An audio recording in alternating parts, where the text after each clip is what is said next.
Hello, everybody. It's Greg K6EGG here live on my K6EGG YouTube channel. I'm pretty excited right now. I'm sorry. We're just about ready to crack 500 subscribers tonight. So anybody new to the channel, don't forget to hit that subscribe button out here. Just having a good time on ham radio. I didn't think I'd make it this far. I was just happy to kind of have 2 or 3 people watch, to be honest with you. And now it's great to share my amateur radio experiences with a lot of different people around the world. So I appreciate everybody watching and supporting the channel. I'm not here to make money. I'm not here to get monetized or anything like that. Just out here to have a good time, connect, and hopefully myself learn something. A lot of people inside the chat over the last couple of months has been great to me and show me different things. And people watching the channel have reached out to me and said that they've learned some stuff off some of my past live streams. So I'm going to keep doing it as long as I can, and as long as I can make some contacts, and as long as everybody is interested in this. So let's go and have a good time tonight. And just hit let's. The reason why I say let's, everybody watching the channel and participating in the channel, as far as I'm concerned, is a part of this channel. It's not just my channel. You guys are the content, and girls are the content of this channel. I'm just out here trying to make some contacts and spread some ham radio love out there. So anyways, let's get back to watching some ham radio, or trying to make some contacts on ham radio.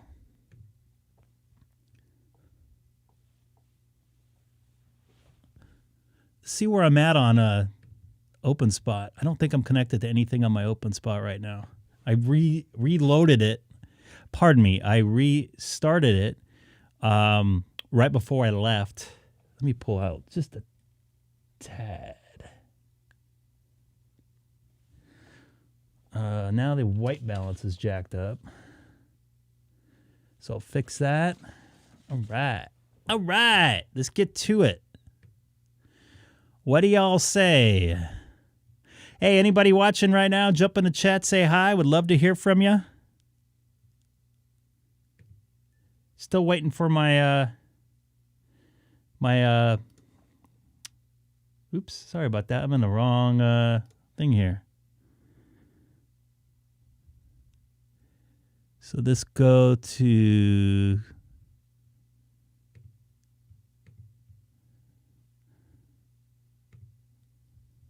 and connect. See if we're going to connect. We're monitoring America Link right now. CS3 room 90. So let's see if we can break 500 subscribers.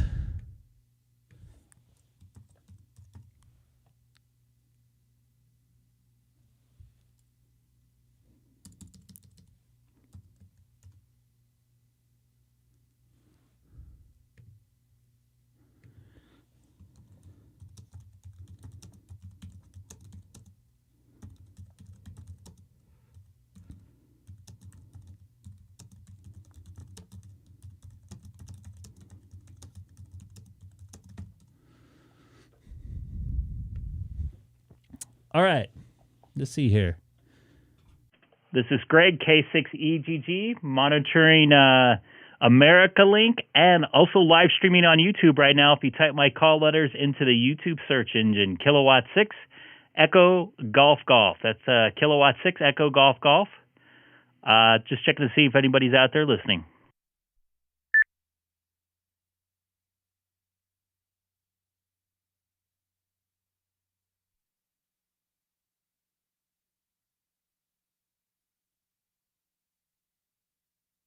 It's going to be one of those nights tonight, huh? Is it Wednesday? It's Wednesday today.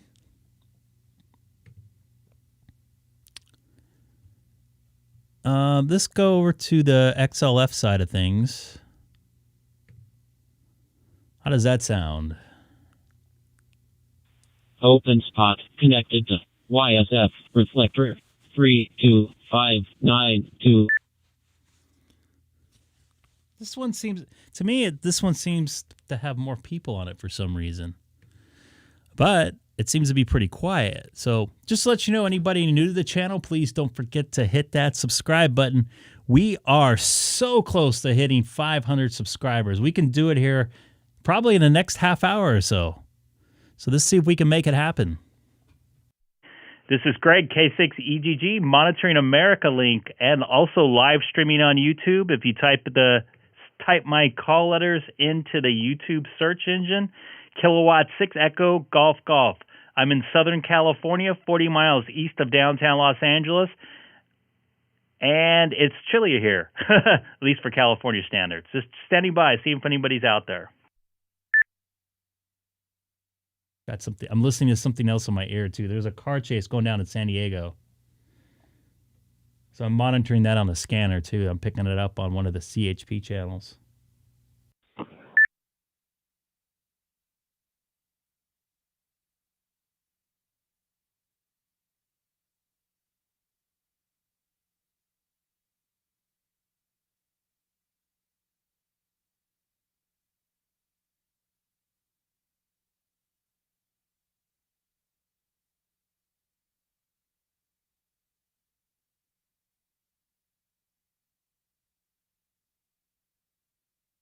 Try again. This is Greg, K6EGG, Monitoring America link, and also live streaming on YouTube. If you type my call letters into the YouTube search engine, Kilowatt 6 Echo Golf Golf, from Southern California in the city of Chino, 40 miles east of downtown Los Angeles.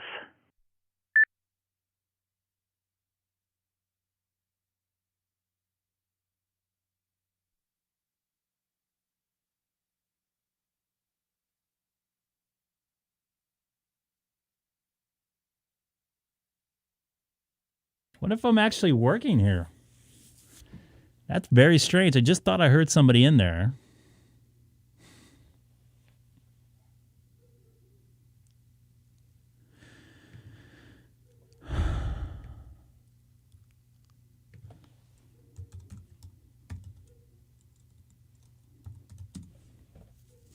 Mike 0 Kilo Italy Echo to M0 KIE.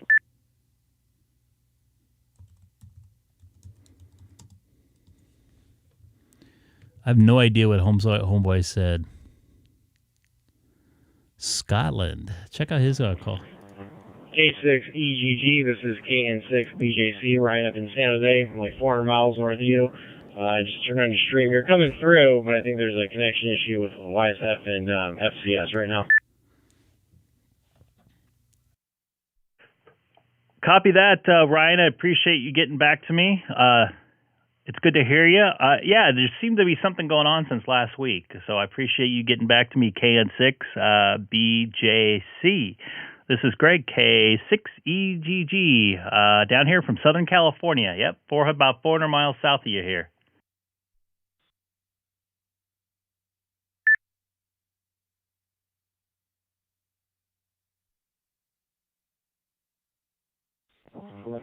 Yeah, there's definitely something hinky going on. I noticed that over the weekend, too. So I haven't tried actual wires next into American Link. I do have a repeater about 15 miles from here where I could. Maybe I should flip over and do that. But I'm here with the kid right now, and of course, since I key up the mic, he decided he wants to come ask me questions and show me things. So such is life with the little ones here. Trust me, I don't know how much you've been watching my stream, but my daughter comes in full barrel and asking questions usually when I have my headphones on, so I know how you feel there. So hang in there, man. All right, thanks for getting back to me. I really appreciate it. This is Greg, K6EGG, Monitoring America link. I'm on the FSX side of things, so hopefully some people can hear me. It sounds like you heard me up there in San Jose. I appreciate it. KN6BJC up there in San Jose. Thanks again, Ryan.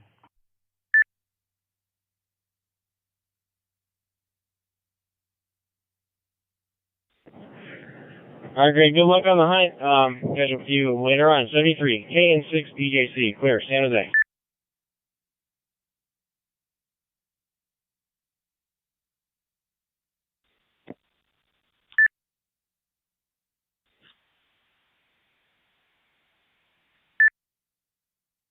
I'll try again. This is 2 Mike 0 Kilo Italy Echo. I think we doubled there. But the name is Keith Kilo Echo India Tango Hotel. We're 15 miles west of Edinburgh, the capital city of Scotland. QSL. Keith, 2MOKIE. I hear you loud and clear. This is Greg, K6EGG from Southern California. Also live streaming on YouTube right now. If you type my call letters into the YouTube search engine, Kilowatt 6 Echo Golf Golf.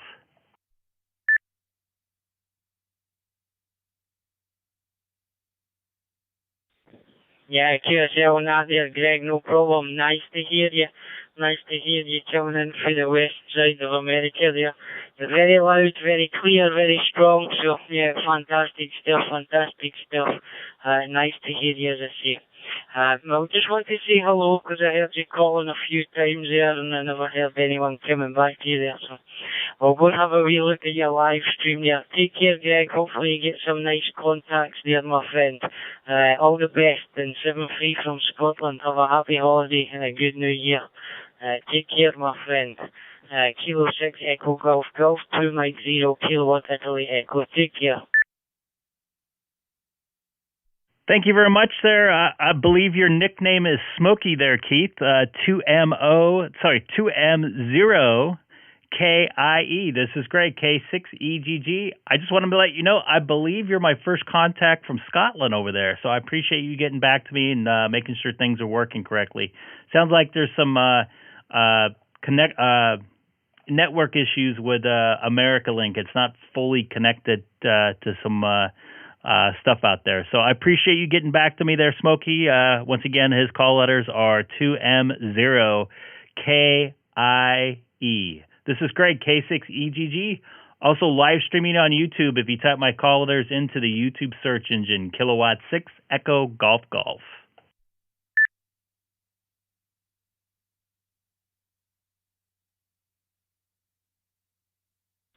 I'll check it out for sure there, Greg. Take care, my friend. 7-3, bye-bye. Pretty cool. My first contact from Scotland. Anybody new to the channel, don't forget to hit that subscribe button. Kilo 4, Lima Alpha Z. KK4LAZ. This is Greg, K6EGG. Also live streaming on YouTube.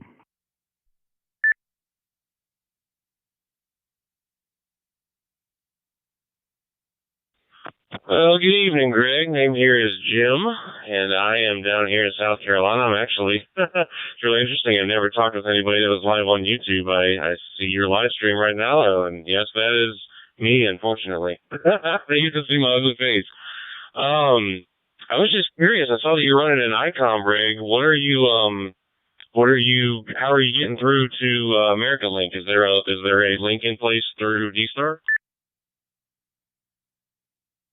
Well, sort of. I'm glad you asked, and I'm not sponsored by them whatsoever. I just like this unit. I'm using an OpenSpot 3. It's actually on sale right now. It's originally like $400, and it's on sale for like $2 something. And if you're watching my stream right now, also, I'll show you how I do it. I can actually cross mode in by using this the web GUI and the hardware as well. So it tells me, oh, here's the quick setup. Please select what type of radio I have. So I have a DStar radio right here, and it asks what I want to connect to here. So right now, I believe, am I on the YS? I'm on the FCS side of things, I think, right now. But anyways, I'll just give you a demonstration here. I'll go to like this, and then it will let me connect to whatever I want here. I just hit connect, and I'm ready to go there. So that's how I do it. Just cross-moded in. I can go in on DStar and come out on P25, DMR, Fusion, and there's something else too. But it's very user-friendly and very easy to set up.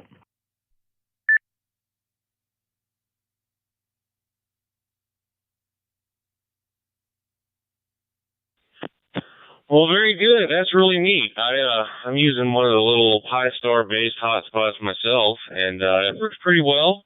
But I've got a lot of cross modes. It looks like I can do DMR to, I know I can do to P25. I know I can do to Yaesu, Fusion, let's see, DMR2, NXDN, P25, Fusion, etc. But I can't do DMR DMR over to DStar. So that's very interesting. I'll have to check it out. Anyway, I just heard you in there, saw that you were doing the live stream. I figured I'd give you a shout. Kilo 4, Lima Alpha Z to Kilo 6, Echo Golf Golf. I appreciate the info there. I'll say 7-3 to you and let the next guy jump in. Copy that. KK4LAZ. Is it Jim or James, can I call you? First personal here is Greg, and please don't forget to hit that subscribe button. I would appreciate it. I'll send it back to you real quick for your first personal.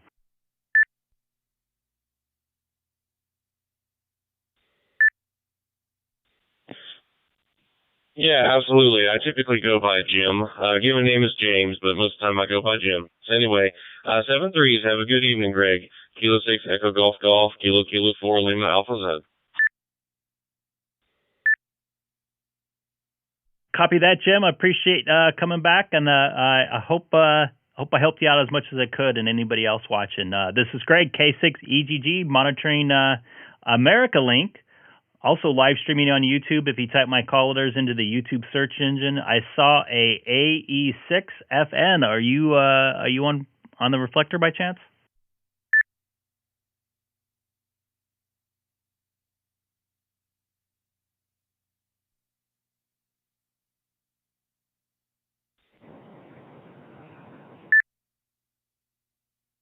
I'm hearing them pop in and out there.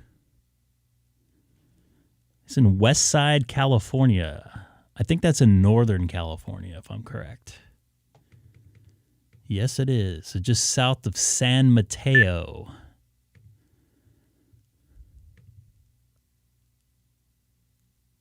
I just hit 500 subscribers. Thank you, Jim. I appreciate it. I think you're my 500th subscription there. Thank you very much, man. That's pretty cool stuff. I did not think I would make it there. Look at that, man. I can't believe it. This is cool stuff.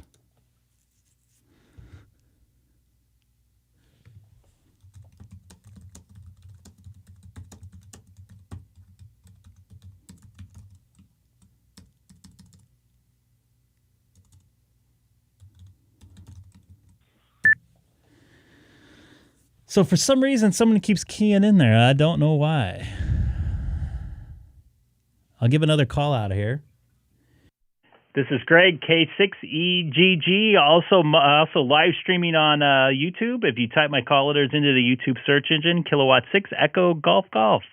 Standing by and monitoring from the city of Chino, 40 miles east of downtown Los Angeles.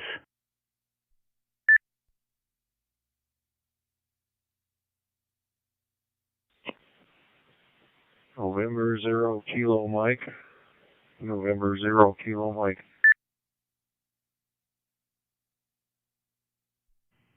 NOKM, this is Greg, K6EGG from Southern California, also live streaming on YouTube.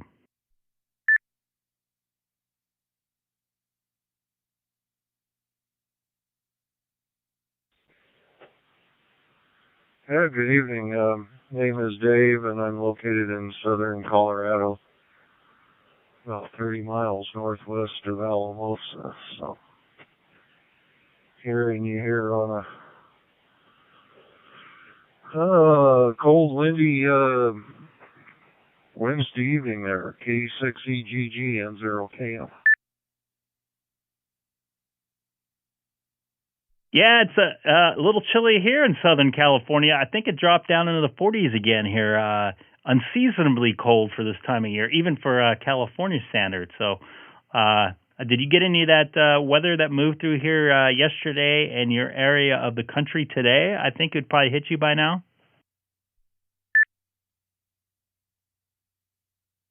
Thank you, Joey, for subscribing. I appreciate it. Yes, it did. Started getting windy yesterday afternoon, and then the roads around the area were icy. this morning, making travel kind of hazardous, but not much in the way of precipitation, but did lose a few shingles, and I had one guy wire on a mast come loose, so I got that repaired. So I came out pretty good on the deal overall. Over. Copy that. Man, I know what you mean about tiles. We had a windstorm here a couple weeks ago. Actually, it was during Thanksgiving weekend. And my theory is some of the the tiles got rattled loose from the 70-mile-an-hour winds, got cracked, and it was raining in my ham shack yesterday morning about between 3 a.m. and 11 a.m. So, yeah, that's unfortunate to hear on your side as well.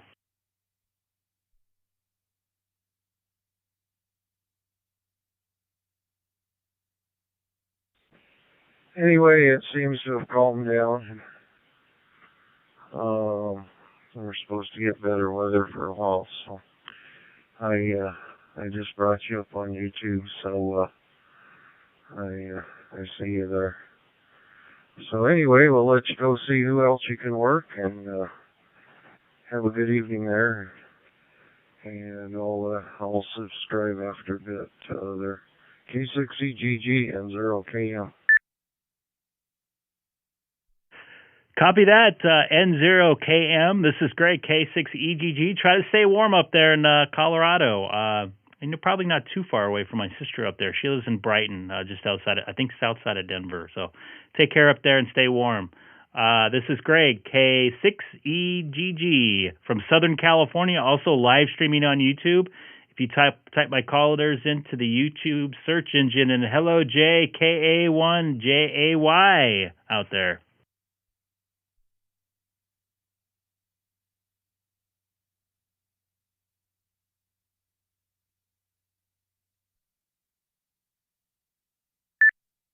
Papa, Mike.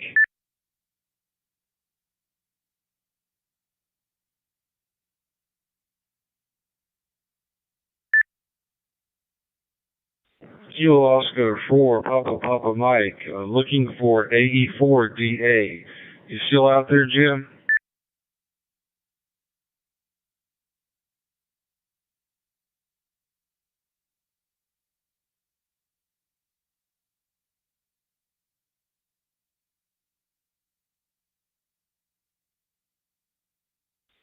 KO4PPM monitoring.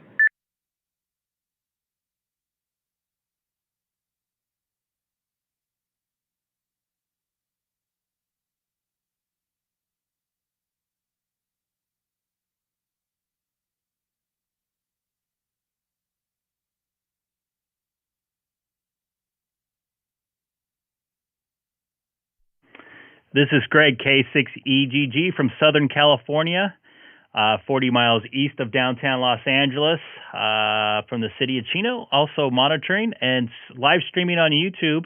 If you type my call letters into the YouTube search engine, Kilowatt 6 Echo Golf Golf. And anybody new to the channel, please don't forget to hit that subscribe button. I'm just out here trying to make some contacts here. Out here to have fun and not try to sell anything other than trying to help out my fellow hams. And a lot of guys have been helping me, and girls no less. So thanks a lot for watching and subscribing if you already did. I really appreciate it. Made a big milestone. My goal before the end of the year, I set in the summertime, was to hit 500 subscribers. So I beat it by a couple weeks. So on to 1,000. Pretty cool stuff. I really, really appreciate it, everybody. And I'm monitoring America Link right now. Jay, if you want to jump in there, KA1JAY, feel free to, man.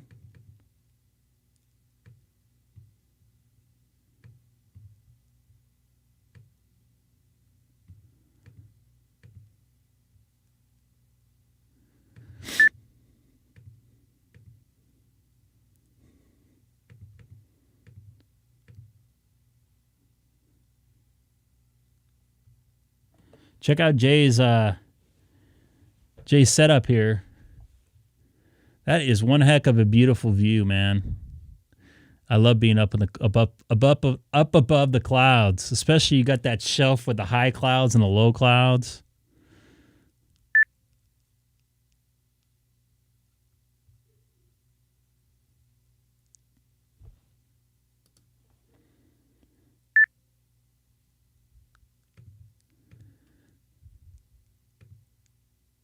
I see you kerjunking in there.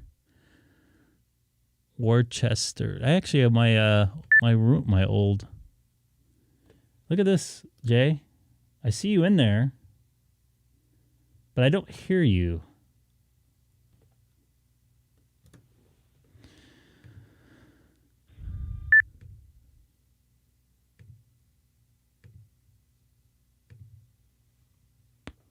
Oh, man, that was a crack and a half there.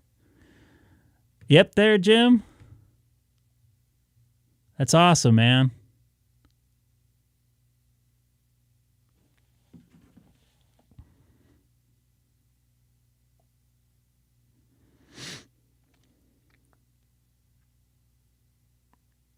So right now I'm monitoring America Link. Also live streaming on YouTube, obviously.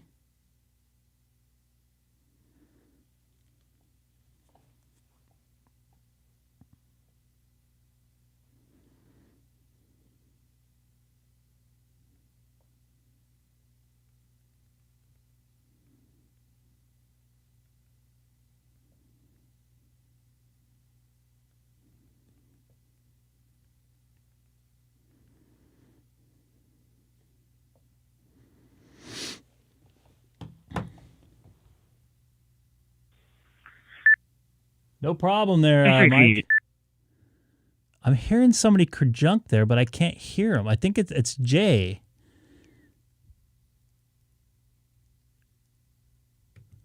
I hear the other people in there, okay? In America, can we copy this radio? Now I got you in there, Jay. KA1 JAY. I have you in there.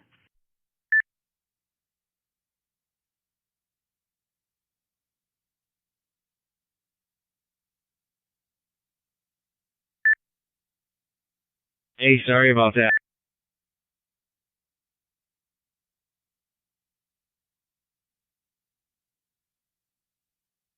PM auto. Hey, Jay, you keep dropping out for some reason. Nobody else is dropping out. It's kind of strange, unless you guys hear me drop out right now.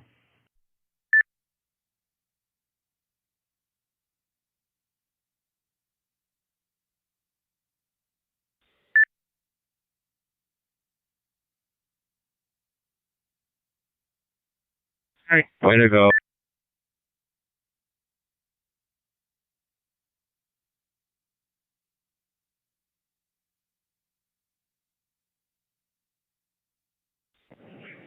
K6EGG, this is KO4PPM. You're loud and clear.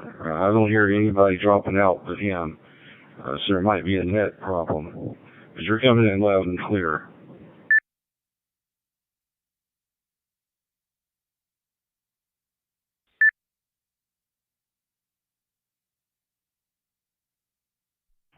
Copy that. I appreciate the comeback. So, Jay, you want to maybe reset something on your side? Most of the people notice that you're dropping in and out, and not me. I appreciate the comeback again.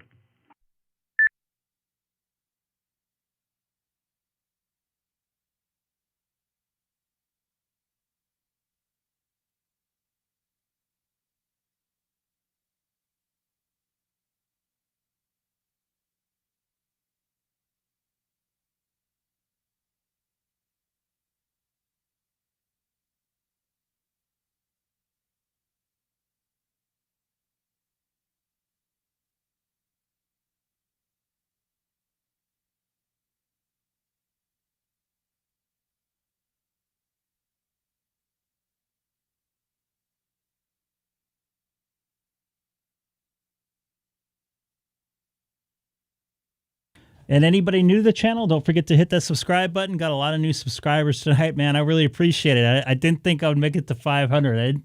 I got to be honest with everybody. I didn't think anybody really cared about me going out here, but it's been a lot of fun sharing information and making some really great contacts. A lot of people out there have been a really good help for me out there, jumping through this new world of digital for me. I started on 2-meter sideband. A lot of good people on sideband helped me out. K6EGG, Bill, N6UTD, just to name a few. Denny, KN6KNE, really good dude. I'm hoping to have breakfast with him. Thanks, Mike. I appreciate it. Really hoping to have breakfast with him pretty soon. But anyways, thanks again for watching the live stream. I really appreciate it. I'm monitoring America Link right now. Seems to be some problems that with America Link for some reason. And for some reason, my watch keeps going off. Man, I appreciate it. I got a lot of new subscribers here in the last couple minutes, man. It's been really cool stuff.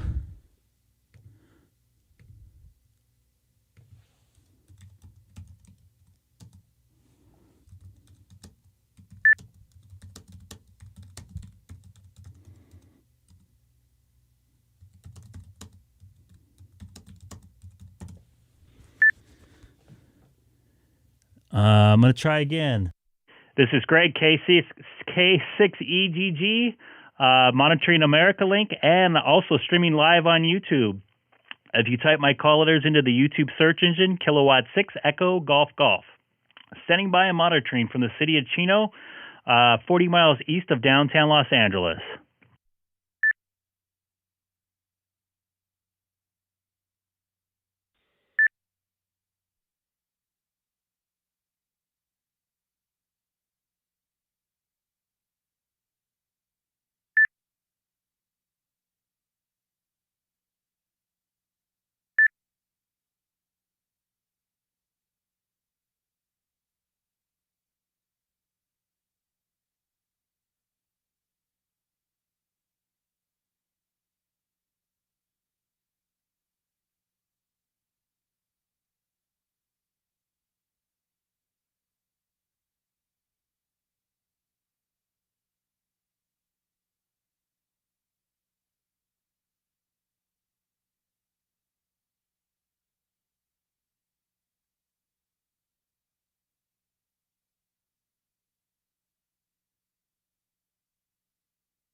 Hey Greg, this is KO4PPM. Just letting you know that my profile is a little different. I just moved to Maine, and so getting a little coast to coast action going across America Link. So just thought I'd give you a heads up. That is from the furthest south to the furthest, for the furthest southwest to the furthest northeast. So yeah, that is some coast to coast right there. I'm sure it's pretty chilly up your way right now as well. It's one of the states I want to go to. I got 4 more to go to. Alaska's a big one, and Maine's the second one I really want to go to. I'm hoping to take 95 up from New York City and drive all the way up with my daughter and wife and look at some great scenery in early to late September. So one of these days, gotta hopefully get to that.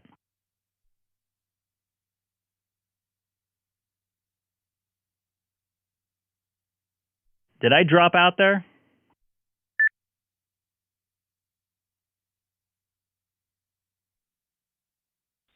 Yeah, you were strictly YouTubing at that point. Let me try it again. Maine is one of the states I really want to take my daughter and wife to. I want to go there myself. I've not been there. So I'm planning on taking a vacation drive up from New York City, up 95 through all the northeast states. One of these days in September.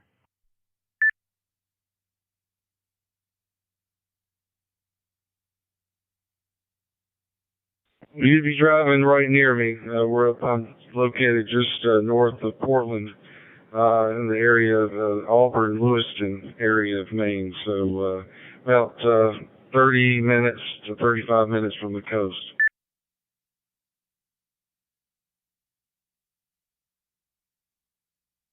Copy there. I bet you it's beautiful up there, man. I'd love to check it out one of these days.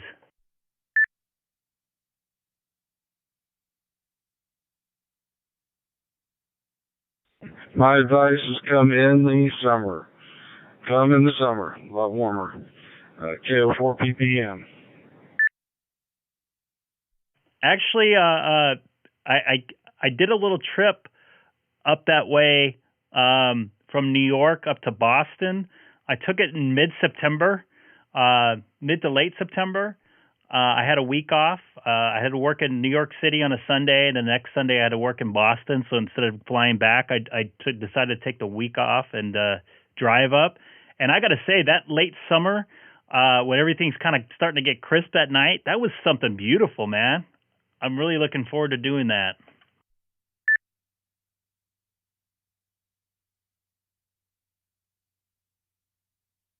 It's in 4 on that. The view up here is really nice when the leaves are changing. It just starts getting cold here pretty quick, and then when it gets cold, it gets really cold.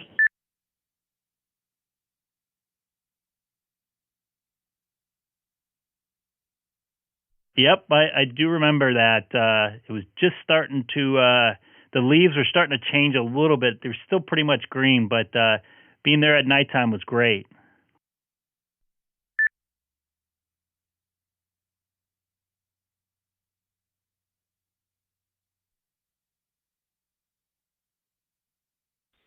It is nice. All right, well, I'm going to sit back and monitor for a while. I'm going to see if my dad jumps on. He's AU4DA, and he's located in South Carolina, so see if he pops on a little later. So I'll be sitting back 73 and monitoring. Copy that, KO4 ppm. This is Greg, K6EGG, also live streaming on YouTube. If you type my call letters, let you already know, type my call letters into the YouTube search engine, Kilowatt 6 Echo Golf Golf.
Figure I'll call out. This is Greg, K6EGG, monitoring America link, and also streaming live on YouTube.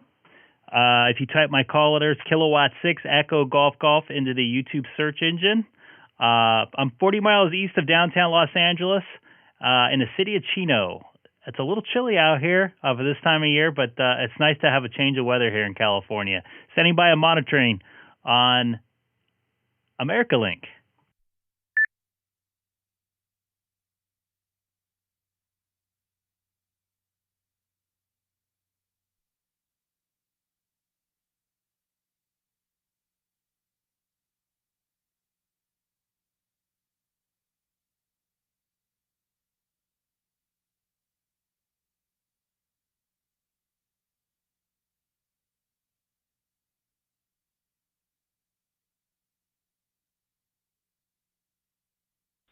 Hey, K6EGG. Is it a long time ago?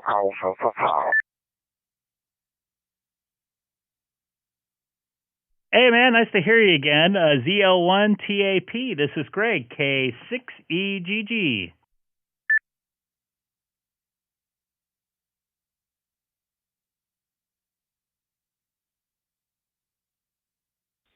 Yeah, how you doing, Frank? I just realized you were on. We just went on YouTube to see a live stream. Well, just changed the hotspot to this.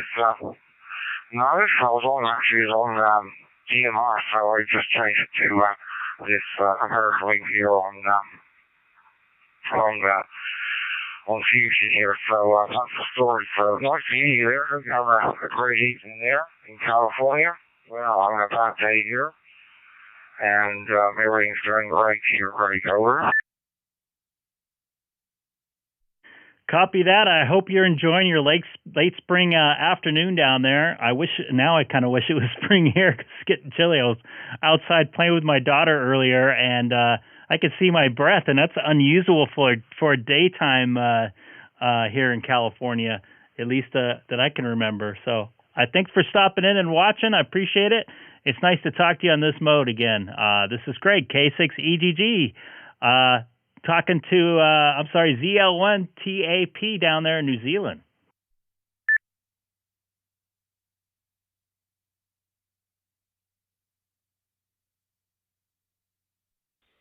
Yeah, very good, right? Yeah, no worries at all. Yeah, we're actually in summer here. We haven't had very good weather already, but it's a nice day today. And maybe the whole stuff will come after the new year, we're not sure, so we'll just have to wait and see. It's great to you, buddy. Take care of yourself. I will be listening, and I will be hunting around on YouTube, so good stuff. And we'll catch up with you later. K6EGG, this is one. Yeah, I agree with 673. We'll catch up with you later, okay? Copy that. Once again, you have a nice afternoon down there. This is Greg, K6EGG, also live streaming on YouTube. If you type my call letters into the YouTube search engine, making some really cool contacts all over the world here on America Link. It's not just for Americans, it's for everybody out there. So anyway, standing by and monitoring. Once again, this is Greg, K6EGG. So also, anybody new to the channel? Spot connected to YSF reflector 32592. It keeps dropping. Anybody new to the channel? Don't forget to hit that subscribe button there.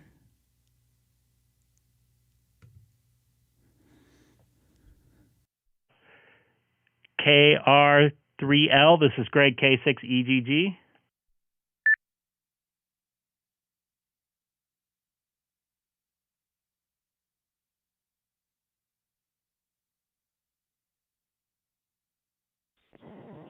Good evening. How are you, sir? This is Scott.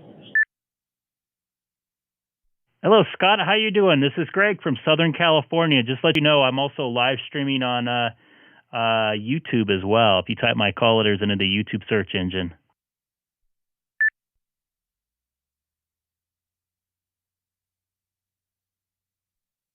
Well, I've heard you a couple times on here, live streaming on YouTube. Yeah, I'm up in western Pennsylvania, hiding up in the Laurel Islands this evening.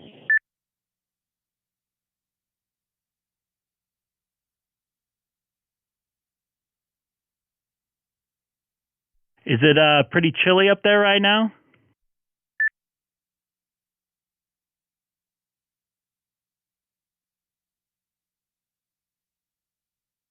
Actually, this evening it's unseasonably warm. We're actually we did have snow last week, but we're hoping for a white Christmas. We'll see what happens this year.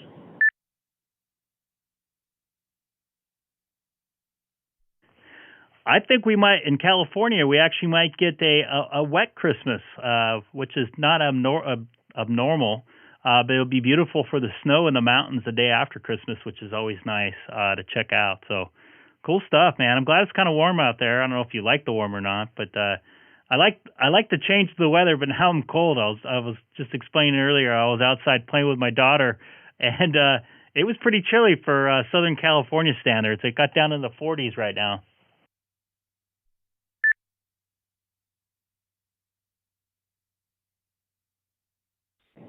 Yeah, that definitely is winter weather for Southern California. Yeah, it's just like a mild fall day around here normally. But yeah, it's been an interesting winter this year so far. Yeah, copy that. It was up until 2 weeks ago. It was like 95 degrees, and in the daytime, and the lows were in the 70s. And currently, right now, it's 45 degrees here in Southern California, where I'm at. It's like there's a porn advertisement or something to the right of that. I apologize. I didn't notice that until like the last minute. Yeah. Where exactly are you?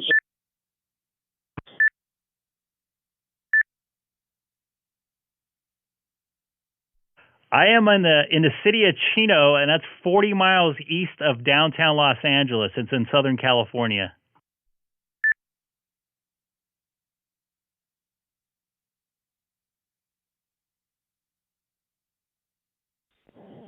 Oh, okay. Yeah, I'm familiar with the area. I used to have to travel out to Fort Hueneme and to San Diego a few times. Years.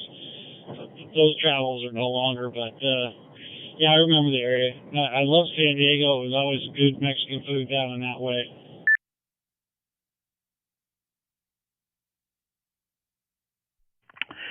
I tell you what, man.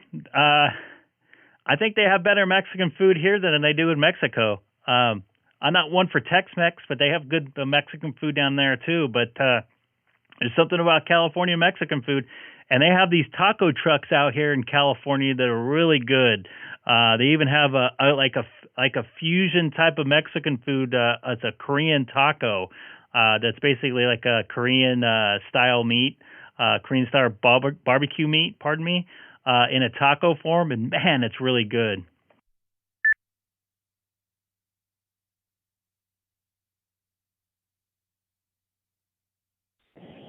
Yeah, that does sound delicious. The only other place that I found that rivals the taco trucks out in San Diego area is around Tampa, around the stadium. That is the only place that comes close to that.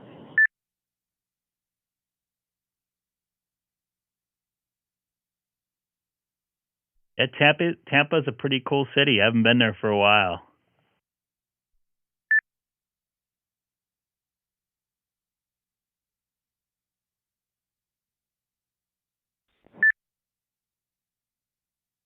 And it's always been interesting. A lot of different food styles to the area. But yeah, I might have to look up that fusion style taco with the Korean. That sounds pretty good. It's called Kogi Korean barbecue. They have like 5 trucks around.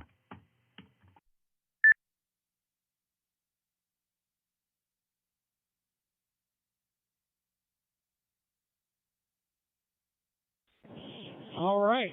Yeah, that sounds good. I'll have to check that out next time. And I don't know if you're watching YouTube, but I'll put it in the chat in my live video right now for anybody else that's going to be coming to Southern California. It's called Kogi Korean Barbecue. I put the link in there. They also have a Twitter page wherever they're going to be. That's the only way they advertise is through Twitter or social media, free mediums. They have some long lines outside of their trucks, man, and it's really, really good food, and the people making it are super nice, too. That makes it all better.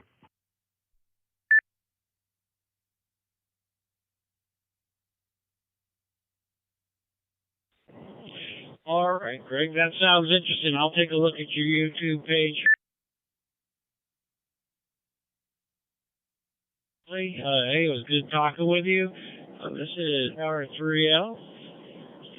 Turn it over to K6EGG.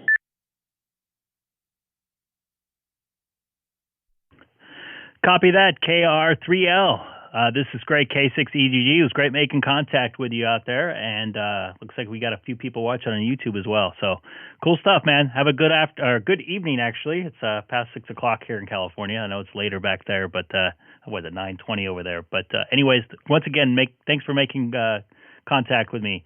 This is Greg, K6EGG, monitoring America Link, and also live streaming on YouTube if you type my call letters into the YouTube search engine. Terry, I don't think it's on there, to be honest with you. Let me look.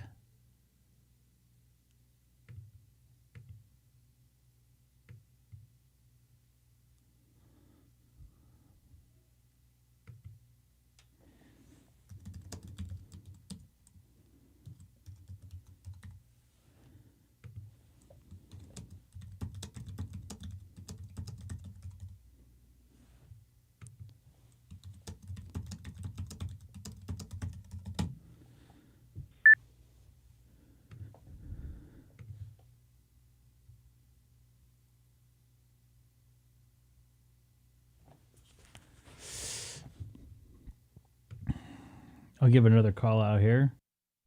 This is Greg, K6EGG, monitoring America Link, and also streaming live on YouTube.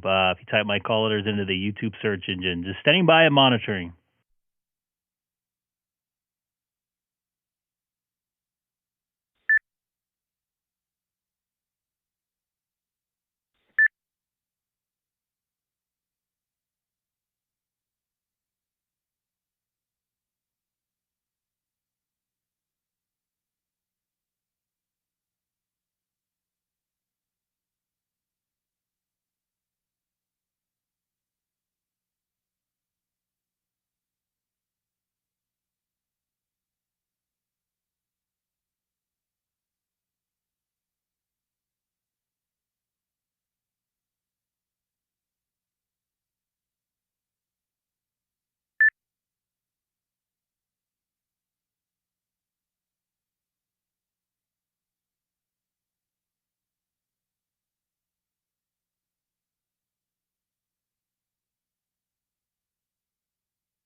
Anybody just chiming in here and starting to watch? This is Greg, K6EGG. I'm also monitoring the YSF side of America Link. I appreciate everybody watching. If you are new, don't forget to hit that subscribe button. I come on about 2 or 3 days a week, depending on my work and personal schedule. Just also out here trying to have fun and make contacts. I'm not sponsored by anybody. I'm not looking to get sponsored by anybody. I'm not looking to get monetized. I'm just out here looking to have a good time, share my ham radio experiences with everybody else, and try to bring everybody in to enjoy ham radio and share information. There's been a lot of great sharing of information in the chat over the last couple weeks. That's really cool stuff. A lot of guys learning stuff and showing people how to do stuff.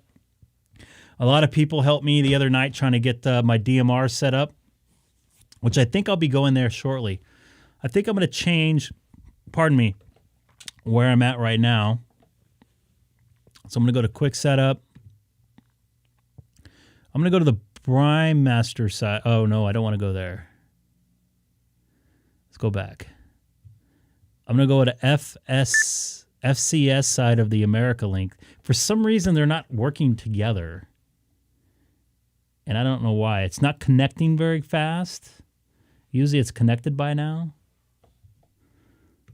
So I don't know what's going on here. I don't think I've ever made a contact with Guatemala. See, I'm not connecting to this side for some reason. So something is up.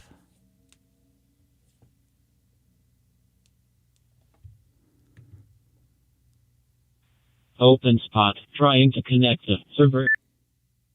Yeah, the server's down for OpenSpot connected to FCS 3 room 90. Looks like I'm connected now, I think.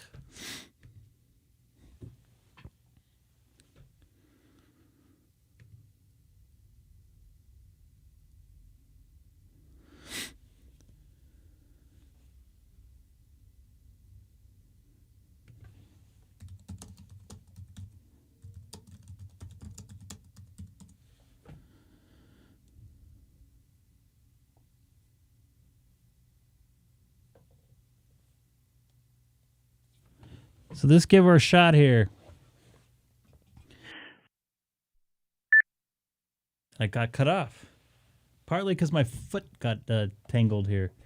This is Greg, K6EGG, monitoring America Link, and also live streaming on YouTube. If you type my call letters into the YouTube search engine, Kilowatt 6 Echo Golf Golf.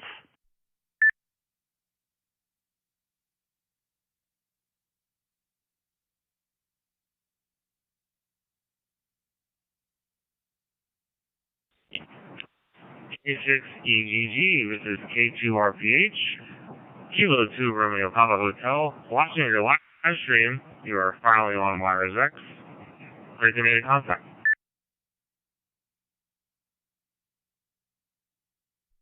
Hey there, Ryan, K2 RPH. This is Greg, K6EGG. I've just been flipping between the two because for some reason they're not connected there. So I'm not 100% sure what's going on, but I guess they're having some server issues. But it's great to make contact with you there tonight. I appreciate you watching the stream. And if you subscribed already, I also appreciate that too. This is the first night I actually crossed 500 subscribers, so it's a pretty exciting night for me here. I didn't think I would make it that far, to be honest with you.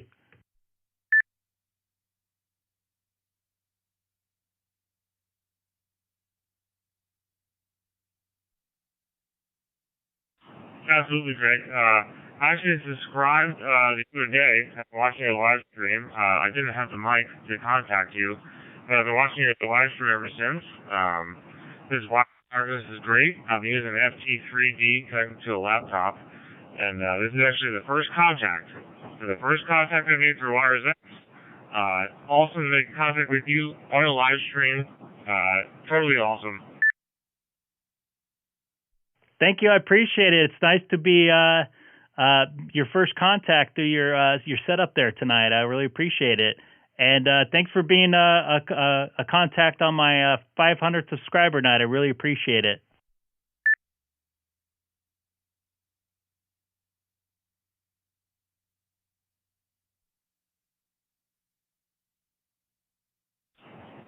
No worries. Glad you hit 500 subscribers.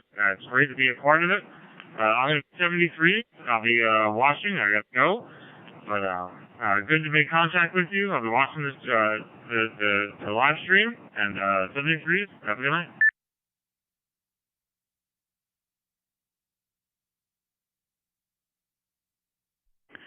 Copy that. I really appreciate you watching, and you sound really good and clear into the reflector. Hopefully everything will get set up with the servers and everything will be all connected together. So appreciate getting you watching out there, Ryan, and have a wonderful evening.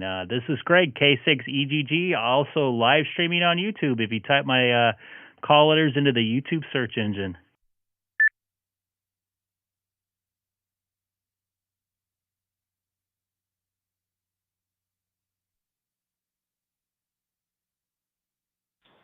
K6EGG from WW2WW, sounding loud and clear here onto the other side of the United States. Right up against the Atlantic Ocean. Good to hear you, Greg, and I'm watching you on YouTube. Looking good.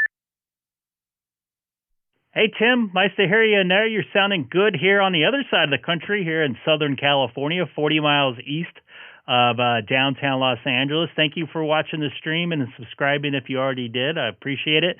That's a nice-looking mic you got there in that picture. I need to get a nice QRZ page made up just like this. I need some help with that eventually. Maybe one night I'll stream that, and then people can help me decide what to put in there. I'll let you guys and the girls be a part of it. But thanks for checking in. Once again, sounding loud and clear. It looks like you're having some fun with some fireworks there on the beach.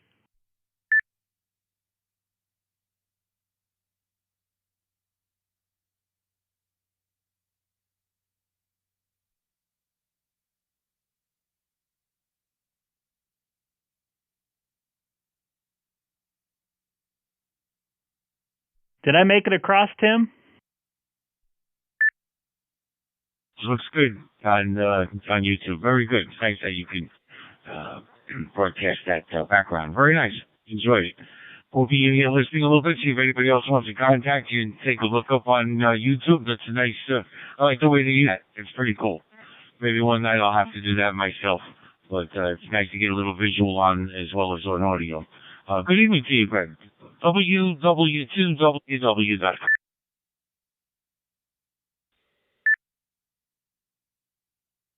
Copy that, WW2WWW. Tim, you have a wonderful evening out there. Got a few dropouts tonight. I think there might be some network issues on the server side of things. I heard that, I just looked up right now, it looks like Amazon Web Servers is having some issues. So thanks for checking in, and thanks again for being a part of the live stream tonight. I appreciate it. This is Greg, K6EGG, also live streaming on YouTube if you type my call letters into the YouTube search engine. Hey, and anybody new to the channel, don't forget to hit that subscribe button. Much will be appreciated there. Just out here having a good time tonight. I'm celebrating my 500th subscriber. Whiskey 2 Delta Echo Alpha. Hey, Ray, the voice of of Brooklyn there. How you doing tonight?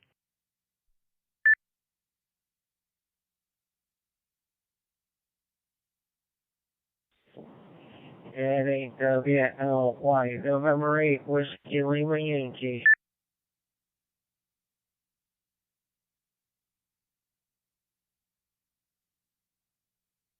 Go ahead, Ray. W2DEA. This is Greg, K6EGG. This is Whiskey 2 Delta Echo Alpha. Good evening, everybody. Good evening, Craig. Good evening, Tim, and everybody else. Whiskey 2 Delta Echo Alpha.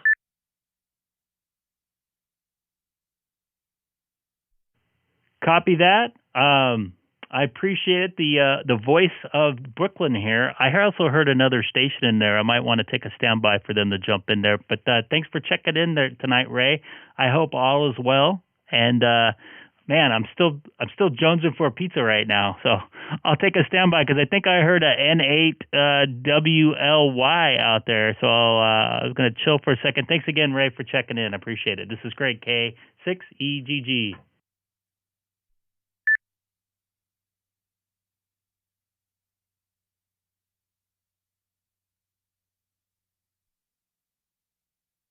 This is November 8, Whiskey Lima Yankee. The name here is Stewart, located in Ohio. Yes, Fairfield, Ohio. Checking into your net. Well, it definitely isn't my net. I'm just out here making some contacts. This is a fun way just to connect with some people out there. This isn't my net or my reflector or anything like that. Just out here having a good time tonight. It's nice to make contact with you out there. N8WLY. This is Greg, K6EGG. And I shorted myself there.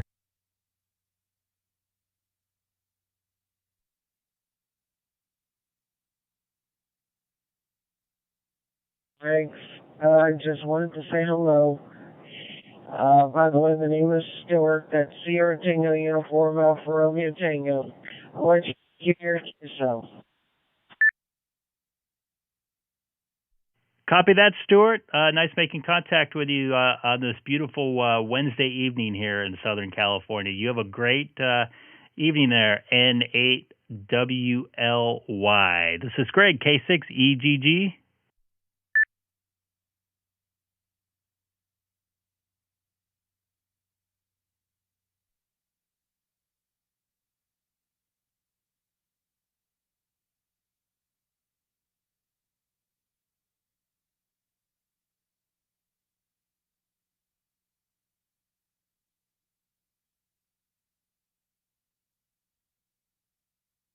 New Papa Uniform.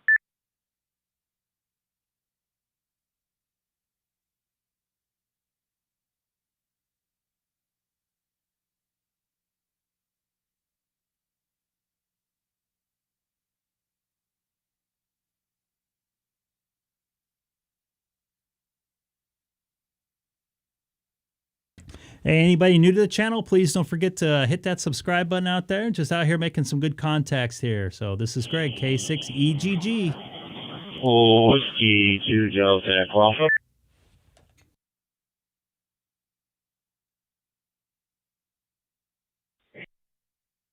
A quick hello in between the transmissions. How you doing, Brother Blade? Everything's okay. I was giving you a call the other day. I haven't heard you in a while. It's good to hear your voice. Just maybe you can just give me a quick update how things are going, and it's nice to hear from you. WW2WW. Great to hear some East Coast action out here. I used to spend a lot of time in the Northeast, New York, Boston, Philly. Hey, okay, I guess for now, life is having a lot of time in Philly, New York City. And I got 2 early Christmas presents. If you look down, you might see one of them I'm using right now, which is the Yaesu FT5 DRD. And my daughters decided to give me a main Christmas present early I got a brand spanking new Yaesu FTM 300 sitting on my desk.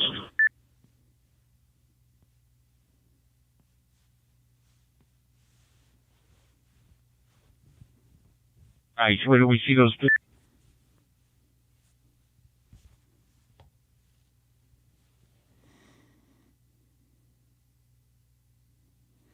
Okay. Yeah, it's pretty cool, man. I really miss being on the East Coast. Although Okay, sometimes now, it sucked to where do you work see because the those weather pictures is so right bad out there compared to it is here. But there were some cold nights out in Philly that I had packing up TV trucks out when it was either sleeting or maybe a little bit of a wind network after issue going on. a snowstorm. So. www.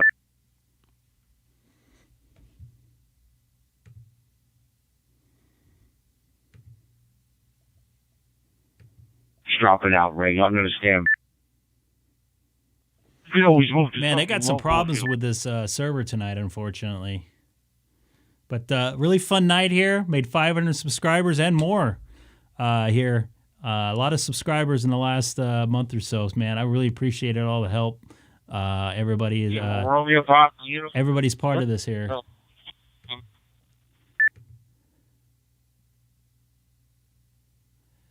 Yeah, it seems to be dropping out tonight for some reason.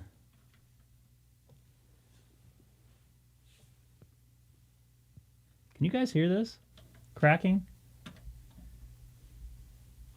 It's my shoulder.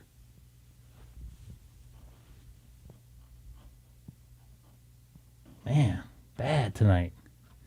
Stiff for some reason today. Anyways. I'm real new to this.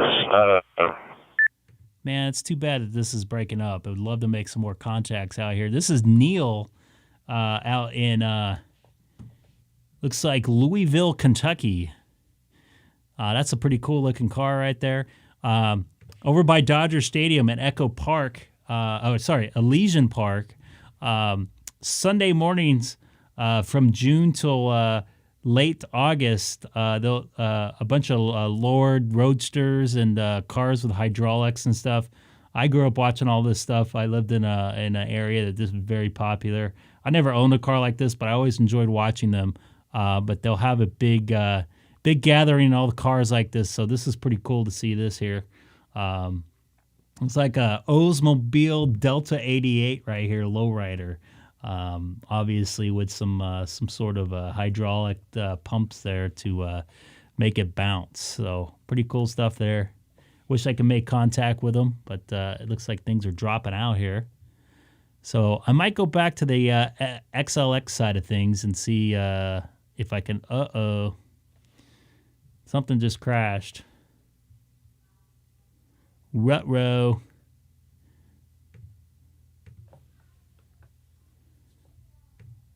This seems to be more stable for me tonight. Open spot connected to YSF reflector 32592. So I'm back on the YSX part of things. Did I say that right? So some of you may not be able to hear me anymore that I just made contact with. It smells like my wife brought home some food for dinner, although I already ate. Pretty full. Sounds like I just heard somebody in there. That's the same station I heard earlier. This is Greg, K6EGG, monitoring America link on Yaesu Fusion, and also live streaming on YouTube if you type my call letters into the YouTube search engine, Kilowatt 6 Echo Golf Golf.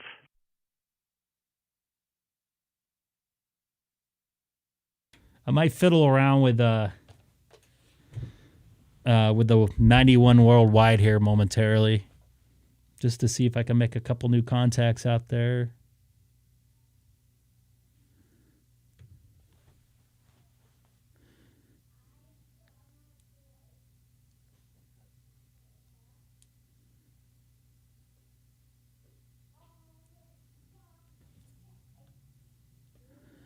Yeah, it's Amazon web server, I think, from what I was reading. Let me take a look here.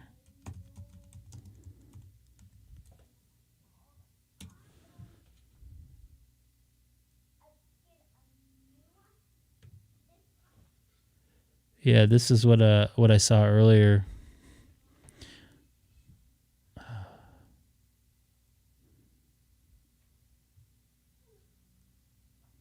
No, I don't want to sign up.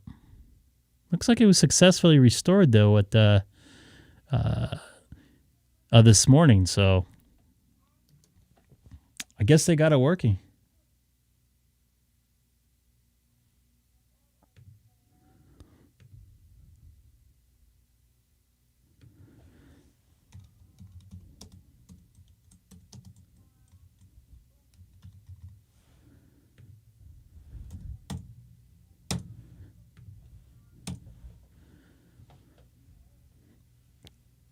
Give another call out here. This is Greg, K6EGG, monitoring America Link, and also live streaming on YouTube. If you type my call letters into the YouTube search engine, Kilowatt 6 Echo Golf Golf.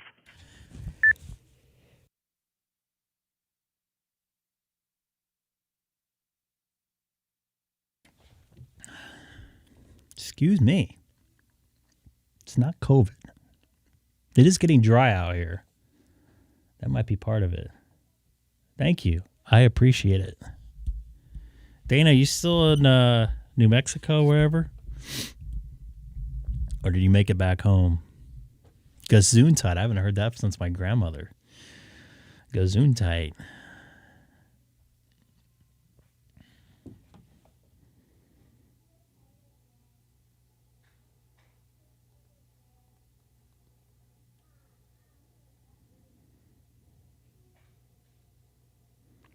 Seems like this is completely dead now. So I don't know what the deal is with this.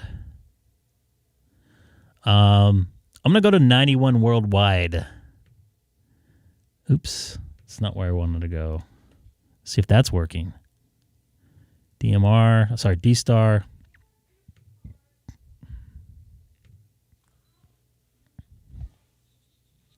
Spot connected to Brandmeister 3103.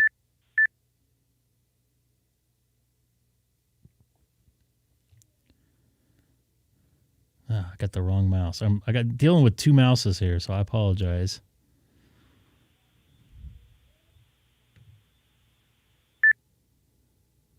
Copy that, Dana.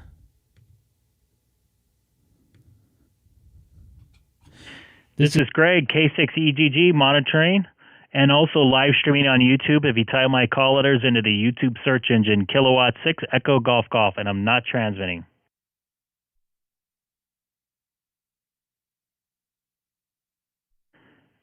This is Greg, K6EGG, monitoring, and also live streaming on YouTube. If you type my call letters into the YouTube search engine, and I stopped transmitting again.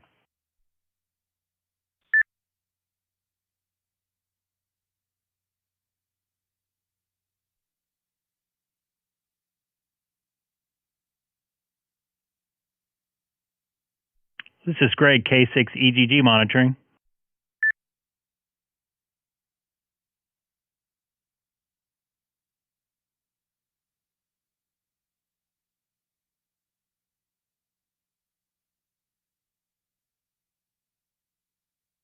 Must be some issues tonight. Normally I hear somebody going crazy on this one.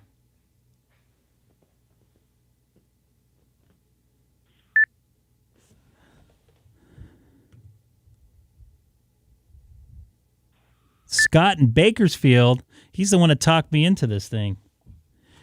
WM7C, this is Greg, K6EGG. You have a copy?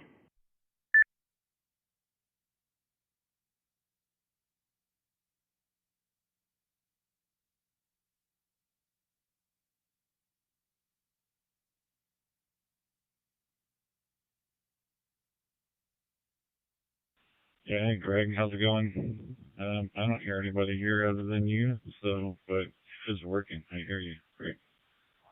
Go ahead, WM7C.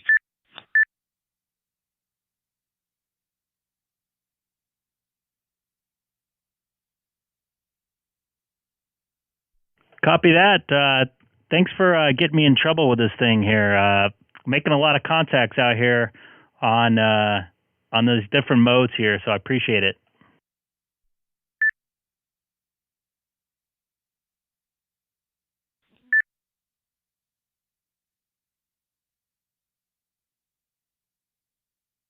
I have some issues with that page for some reason, so I have to take a standby and get that thing working. I had some local QRM here, so I didn't hear you. Anyways, hope you're having a good evening. Just sitting around here nursing a bad back myself. Anyway, I heard about your leak there. Hope you got that all taken care of, and good luck with work and all that stuff. Been keeping up with you here. Copy that. I appreciate it. Having a good time playing with my new toy. That is 100% sure. Making so many new contacts out here. It's pretty amazing.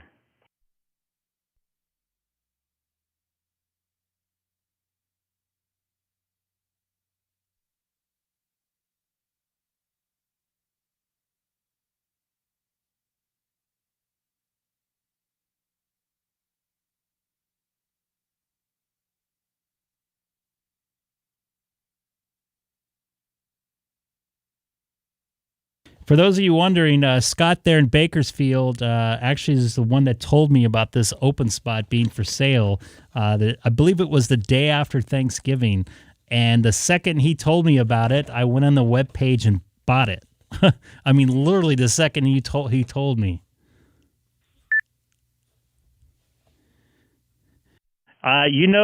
Just let you know there, Scott, you sold many open spot 3s with your with you telling me that the lower price on it. So probably at least 10 that I know of.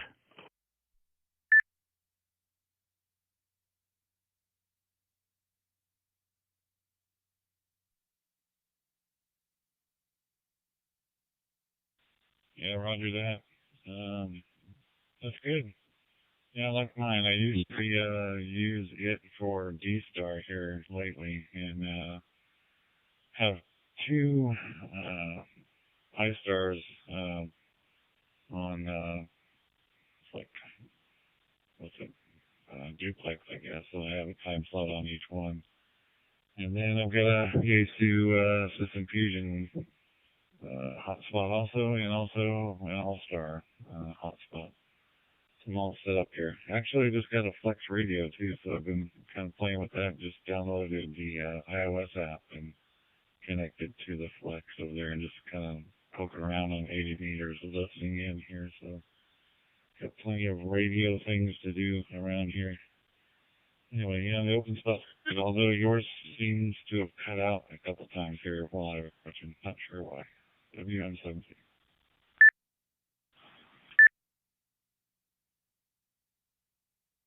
Yeah, copy that. I'm noticing some other people cutting out, and they said those other people are cutting out on their side too, and then some people said I wasn't cutting out on their side. So something's going on with some server-based stuff. But I am watching myself cut out. I can watch it real time on my status bar. I saw it do it a couple times when I was chatting with you there. So hopefully things get worked out with server issues. So, all right, man, I'm going to cruise. Oh, looks like I just dropped out right there.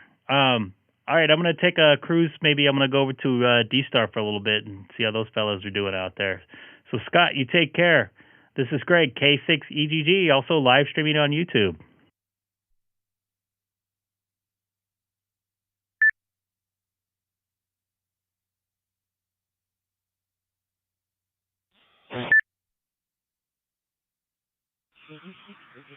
W2DEA.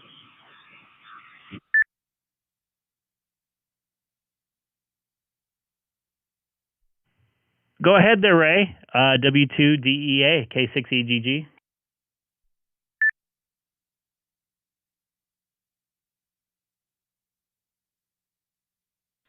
Hey, what's going on, Craig? Yeah, I see there's some issues going on. I just switched over to DMR when I saw you on Worldwide 91. I'm using a Anytone 878 portable with a Bridgecom hotspot. And I'm able to go to DMR, but I'm not able to do DStar yet, but I'm able to get to DMR at least. So if you're going over to DStar, have a good night, my friend. I'll catch you down the log. I'll try to stick around for the live stream.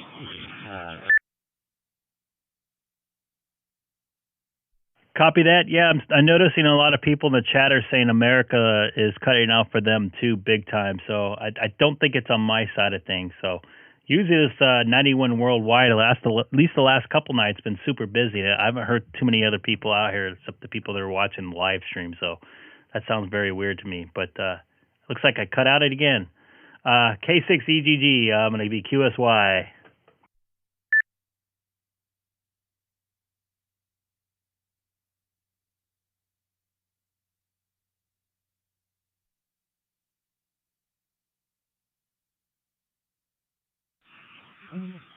All right, Greg, it's good to get you in there. I wanted to try out my new portable. I have a Swift T5VR I got yesterday. And this morning, I got, this evening rather, I got a new Swift TM300 for Christmas for my daughter, so I've been looking to play with that. But I'll catch you down the walk. 7-3, my friend. Copy that, Ray. The voice of Brooklyn right there. Cool deal. Yeah, you're kind of breaking up a little bit on my end as well. Looks like I just took a hit. W2DA, AI4DB.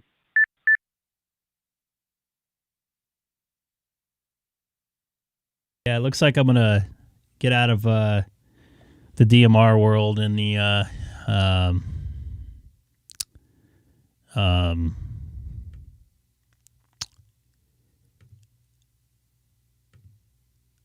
what's it called? Fusion world for a few minutes and go over to my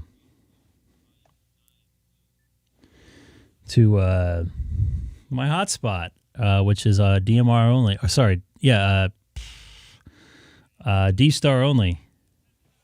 There really is the beauty and the fun of K9 ROB. You know, I really dig HF. I mean, I love it. I absolutely love it. But, man, I live in the city. You know, HF in the city isn't the most pleasant experience. There's just so much interference and so much noise. These digital modes are just so convenient. I mean, heck, the Echo Link app I keep on my tablet. What a great way to just talk all over the world, especially while you're driving. You know, it really passes time. So, yeah, big thumbs up for digital modes. Yeah, roger that. It's loud and clear is what I like about it. The only drawback I see is that I worked for the power company for 30 years and did a lot of storms, ice storms, snowstorms, hurricanes, whatever you had. And a lot of times you don't have internet. So if you don't have internet, you don't have DStar. That is correct. Kick on the DStar thing, good. These work too sometimes with that backup power. Of course, you know, always the double-edged sword there. You know, the internet modes are so fun. But yeah, if the internet ever breaks, there's going to be a lot of ham operators that aren't talking to anybody. HF is HF. It's its own struggle. I've got an NFED half-wave here. I live in a downtown area of Billings, Montana. I've got an NFED half-wave and an inverted V 30 feet up. And it does great, you know, 100 watts pushing it, but you know, it is what it is. A lot of interference here, just city life. I do a lot of soda work, some it's on the air. It's really nice taking the 705 up on the big peaks. You talk about a nice HF experience. Absolutely zero noise. You can talk to everybody on just a few watts. It's a really nice experience. As long as the fiber's buried, too. You say you got a 705. How do you like it? And all the fiber repeaters have backup power, which most of them do. But only for like a couple hours. The 7300 goes into a Pelican case, and it runs just fine. It's not real hard to do, but I'm thinking maybe I want to buy one of them 705s. Do you find it's a problem with QRP?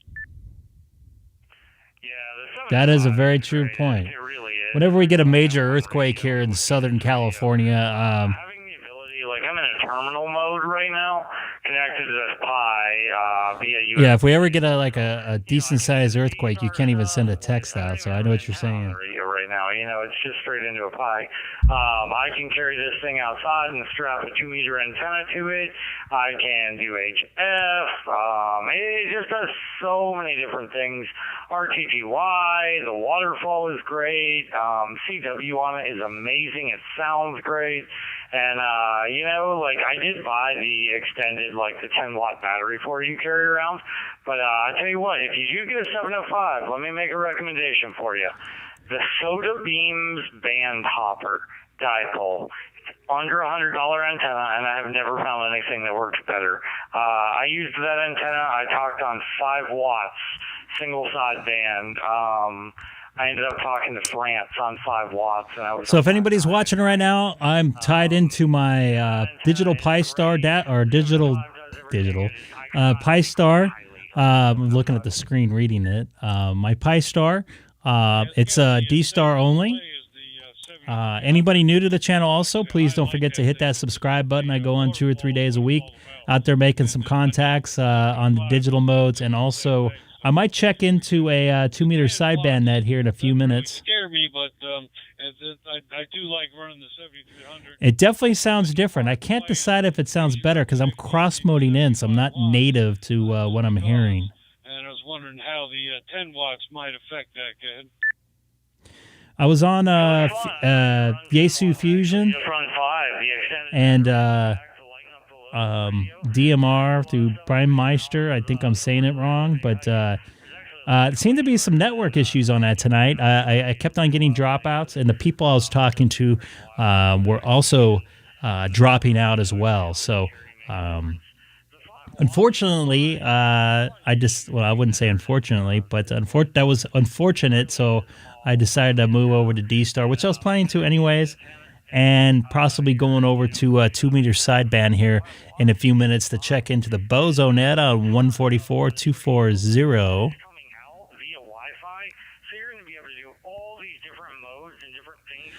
No problem, man. It's pretty cool making a first contact with anybody, and I appreciate it being on a night that I made my 500th subscriber. So this go ahead and Jackermeister lady. Let's try to make it to 1,000 subscribers. I didn't think I'd make it this far. Actually, I was talking to Dana a couple weeks ago. He's like, "Oh yeah, you'll make it in no time," and he was right. I was only I think it was in the 300s at the time, like 350 or something like that. So over the last 3 weeks, it's been pretty busy. Making a bunch of contacts out there and trying to help people out as much as possible. And a bunch of people helped me out, getting me set up on this new digital mode that I'm just getting used to here for ham radio. K4YOU. That's a cool call sign right there. K4YOU. K4YOU, K9ROB. I'm still hanging out. I see your name. Thank you very much. You go by Bob? And Jim right there, my 500th subscriber.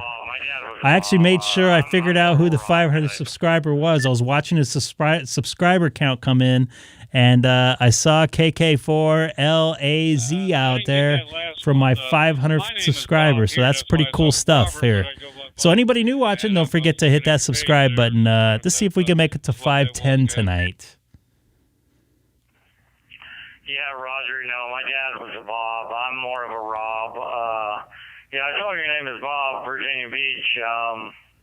That's fun. And, it's funny how generations change, right? I feel like if you're over the age of 50, most of the time it's Bob. If you're under the age of 50, most of the time it's Rob. Funny how that works. What about Rick and Rich? I still have people call me Gregory, my dad was Bob, even though my full name is Greg Bobby, even on my birth certificate. Like you said, once you get to be 60, you can't be Bobby no more. It's got to be Bob. So I've been Bob all my life, and so that's just the way that worked. Never been a Rob or a Robert. Never been to Virginia Beach. I haven't spent too much time in Virginia. It was mainly going to the airport, I believe. Spelling my name with 2 B's, so it's ROBB. See, I'm GREGG, if you see right here. I'm just ROB. 2 G's, egg. And luckily I got a vanity call sign that incorporates that, so that's pretty fun. I see you're in Virginia Beach. Is that where you from? Where you been your whole life? I've been here my whole adult life. I was born in Don't New they have a Jersey. big Navy Navy base out there in Virginia Beach? I had somebody, a family member in the Navy that was into. I believe he was based there. Ah, nice. Only 68. You're just getting warmed up, young man. Used to see what Jim used to see what my my license plate is. Let's see if I could pull it up here.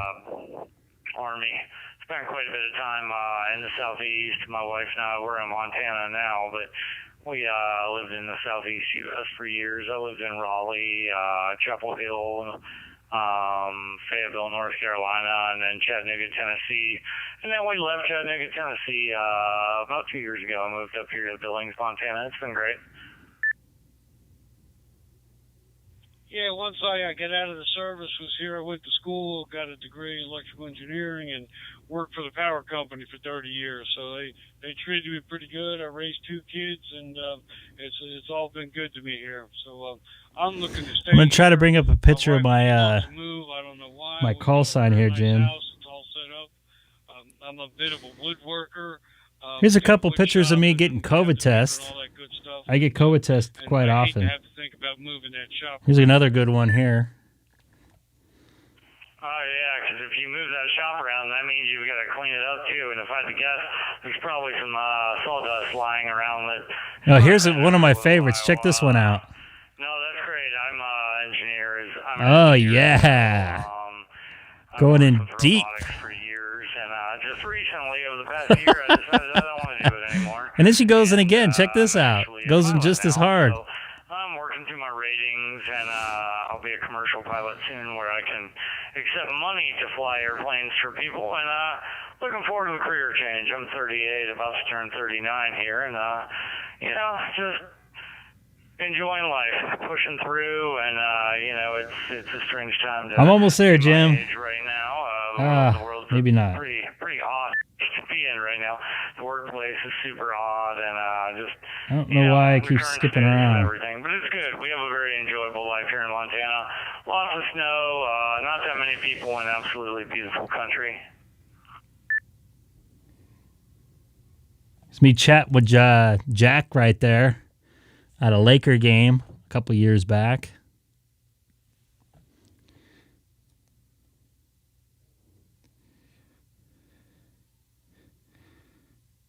It's me getting some airtime behind our talent there. That's Jamie Maggio. I work with her over at Fox West or whatever it is now, Bally. I'm trying to find that picture of me and my daughter in front of. Oh, here's one picture of my car here, my license plate. This is my old license plate. My buddy Jim right there I worked with. I traveled with him for baseball for about 10 years. Really good dude. He had me part of his crew over for a TV network right there. Egg Pro. Me looking very serious. Those guys finished talking. I would love to get in and talk to the J-Rob. Or K-Rob or whatever his call sign was.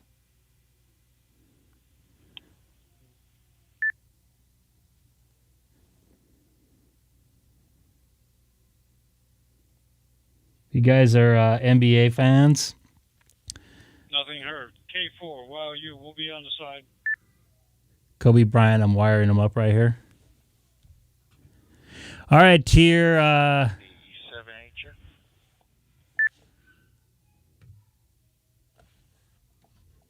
K4YOU. This is Greg, K6EGG. Hey, Craig. Name here is Bob. I'm in Virginia Beach. What do you got going on tonight? Hey, Bob, over there in Virginia Beach. I must say, I absolutely love your call sign, K4U. What I got going on tonight, I'm doing some live streaming on YouTube. Colin's very familiar with it. He just checked in there, AE7HF. Basically go on a couple days a week, making some contacts on digital modes as well as regular analog modes as well. Just out here having a good time, making new friends out here on amateur radio and trying to share some knowledge out there as well. I hope you're doing having a good night there out there in Virginia Beach. Yeah, it's all doing pretty good here. I was learned how to do WinLink tonight for the first time on VHF, so that was an accomplishment for me. I tried it a couple times, never could get it figured out, but figured it out tonight. Yeah, the K4YOU, it went across pretty easy. It used to be KF4 Charlie Delta Papa, but when you go CDP over the radio, it just never went through, so I switched it to YOU. I like it a lot, and I also saw you're talking to K9ROB as well, so that was a pretty good mixture there. I have K6EGG, kilowatt 6 egg, so all of us with our little acronyms and stuff are all online together tonight. Yeah, Roger. Like I said, just the Charlie Delta Papa, and I was a new ham at that point, and it was just too hard to get it across the radio. You always had to slow down, do the phonetics and all that. So I switched it off, and I upgraded to a extra license, and was going to go with a 2x2, but I like the YOU. Copy that. Sounds really good. I know I have some trouble with my call sign. When I say K6EGG, they think it's K6EDD or EFG or something like that. The Egghead group or anything else. And Jim, here's my current license plate on my 2017 Chevy Volt there. Egg Pro. You get it out fast and across the radio, it all blends together after a while. So you just got to give it a little slower, but or have something that's kind of memorable. Go ahead. Copy that, Bob. And yours. I think mine is very memorable. But like you said, saying it across very fast, especially in the digital mode, where sometimes stuff gets a little garbled as it is. That is normally clear. Can be a little bit difficult. So I agree with you 100% on that. So I'll send it back over to you for ID. This is Greg K6EGG. Also live streaming on YouTube. If you type my call letters into the YouTube search engine, kilowatt 6 Echo Golf Golf. Oh, Roger. Let me swap this computer around, see if I can't do that. I do a lot of parks on the air. And I kind of really started liking that because it's like having your own little DXpedition, but you don't have to leave home. I got a park that's only about 20 minutes from the house. So I go down there, and it's nothing to get 50, 75, 100 calls inside an hour and a half. So you do a lot of talking, and it's easy just to throw out that call sign with the YOU on it. And because you do, like I say, you go through quite a bit of calls. Yep, I've copied that, and Aham48 said, at least on my side of things, with my call sign, with the EGG getting kind of garbled, it wouldn't be a problem in the CW world, which is he's 100%. Yeah, I want to do some. I got a Chino Hill State Park not too far away, only like you have, 20 minutes away. I would love to go up there and do some parks on the air. Just maybe do some 146.520 VHF contacts. I think if I get some time off in a couple weeks, I might take a little hike up there and try to enjoy that. Yeah, I'm looking at that live stream. I like that.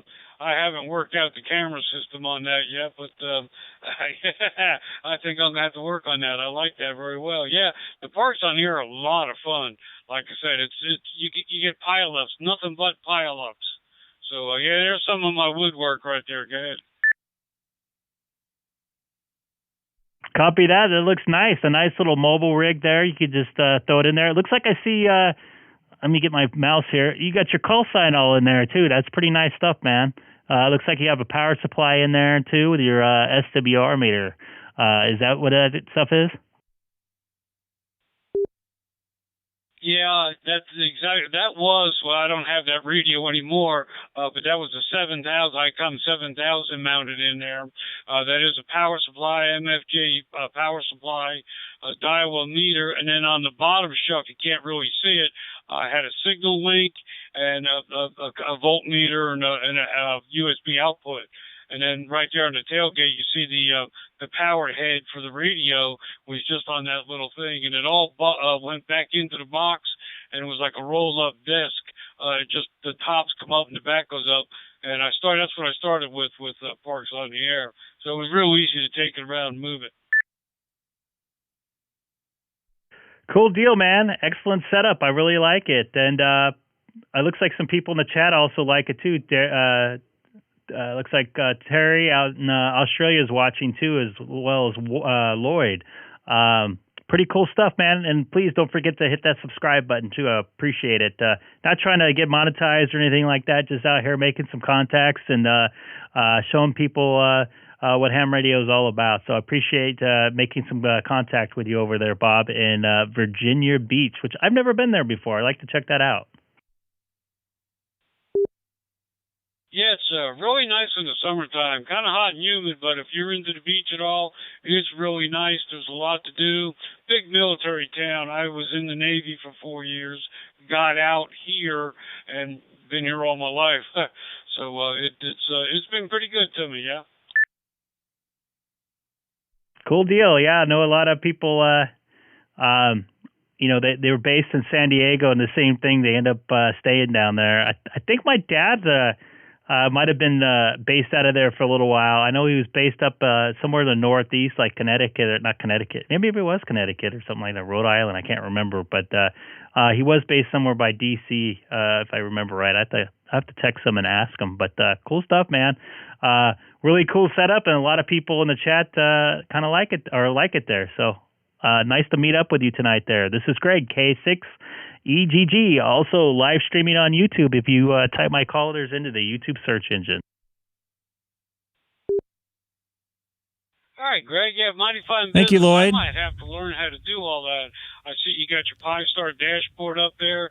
I see the i705 screen, and I'm now seeing the comments from everybody else. So I'm computer literate, but I've really never tried to do all that. So that I kind of like it, though. I might have to try some of that, Ed. Cool deal, man. I appreciate it. It didn't all happen at once. I had an older computer that it couldn't handle the video sources. I have about 5 cameras in here. I know that sounds like a lot, but they're all doing separate little tiny things to make this all happen. And a couple guys on the stream made some suggestions on what to do, what to have on the screens, and I kind of took that, and it seemed to work out pretty good. A lot of people like it, like the flow of things, and you can see who I'm talking to. I also bring up QRZ pages so you can see stuff as well. So, Bob, thanks a lot, man. If you got any questions on how to make this happen, let me know. We can maybe email and maybe help you get you set up there. I'm using the OBS software right now, just to let you know, so you can take a look at that. I just subscribed to the channel, so I'm sure you'll start popping up here. So, yeah, once I get to where I can spend a little time and invest into that, I may get with you and we can work some of that out. It seems like that's something I could probably do while I was in the park if my laptop, if that camera would suffice, at least get my picture up there. I wouldn't have the picture-on-picture stuff, but I could at least get my face out there in the park, so that might be something I want to do. Hey, Greg, I'm going to let you go. I've really enjoyed this. We're going to say 7-3 to you, and have a good night. K4, wow, you will be clear in your final.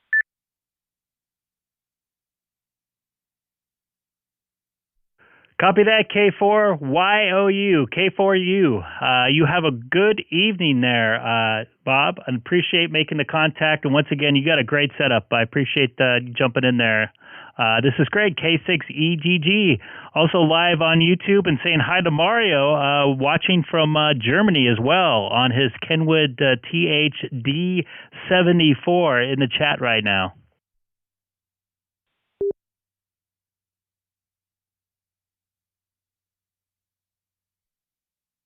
K6EGG, KE4WMF Mobile in Virginia.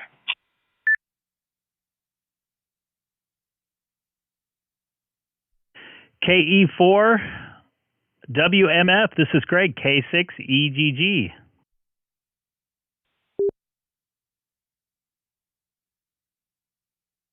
Hey, good evening. I just wanted to say hello. It's not often. It's been a long time since I heard somebody on DStar who I recognize and talked to already. So I didn't think I'd run across you so soon. But we spoke. I don't know. I think it's been a week. I'm the guy with the little Volkswagen mobile setup. So heard you in there and just wanted to say hello. Today I picked up a FT891.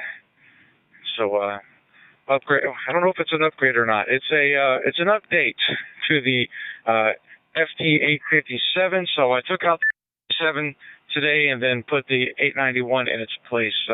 Hoping to do a little bit more digital with this radio and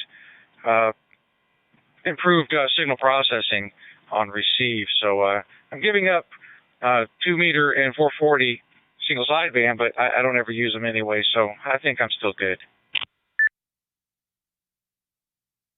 Copy that, Scott. I gotta admit, I didn't recognize the call sign, but the second I pulled up your QRZ page, I'm like, yeah, I know who you are. He has if anybody watching on the stream right now, he has a really cool YouTube site as well. So go and check that out. Yeah, that sounds good. There's a lot of people out here. I actually might go over. Pardon me. I may actually go over to 2 meter single sideband here in a few minutes. There's a net called a Bozo net here on 2 meter sideband on 144 240. So it's pretty active out here still as far as single sideband, but I do not have a single sideband mobile rig because it's just, like you said, it's just I don't see the really use for it. And mobile sideband I don't think is very good, to be honest with you.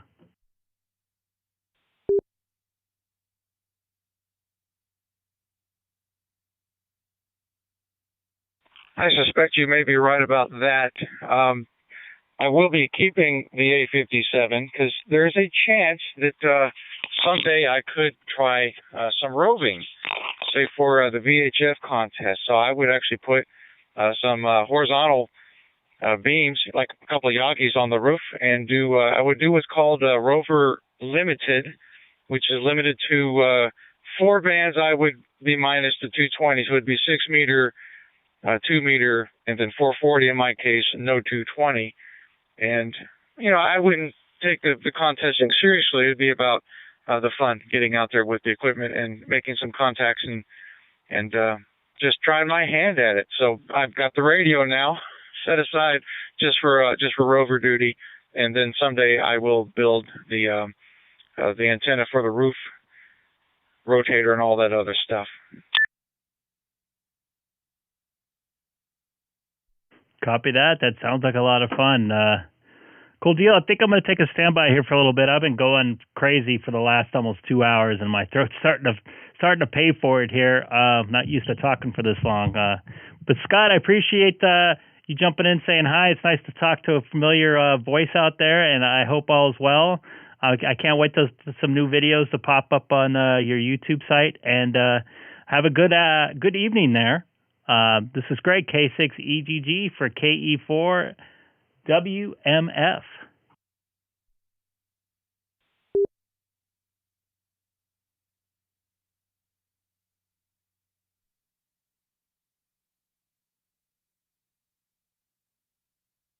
Greg, unfortunately, I didn't get any of that. I don't know if that's on. I've been getting a little bit of R2D2 on my end, and then in your case on that transmission, just almost no audio. I only got like 10% of that. And again, I think it's on my end. I will go check out your live stream and see if I'm getting through to you, okay?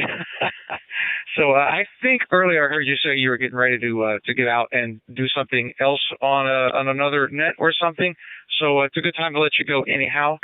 I appreciate talking to you and hope to catch up to you again someday soon. This is KE4 WMF Mobile. You have a good evening.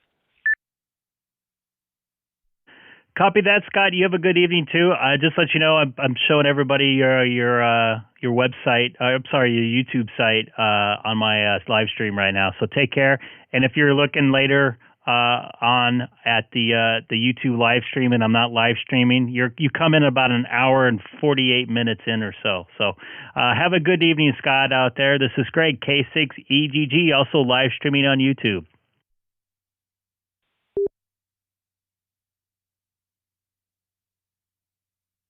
He does have a cool site. He shows his radio setups in there and everything like that. My buddy has a GTI. He's not into radios or anything, but I sent him along the video, and I actually thought I've seen that site before. So pretty cool stuff out there. Scott, good dude out there. This is Greg, K6EGG.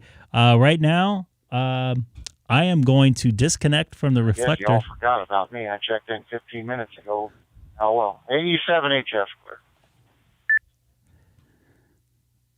Now, Colin, I did mention you out there. Did you hear that? This is Greg, K6EGG for AE7HF.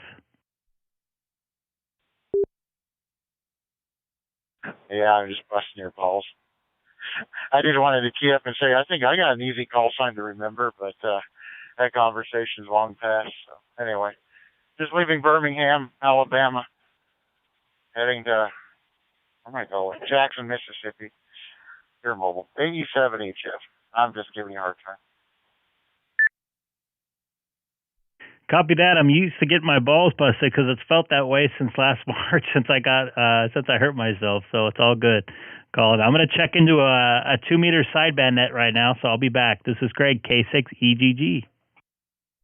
So right now I'm going to check into the Bozo net on 144.250. 87HF listening. Bozo number 970970. Now we do have tattoos available if you want.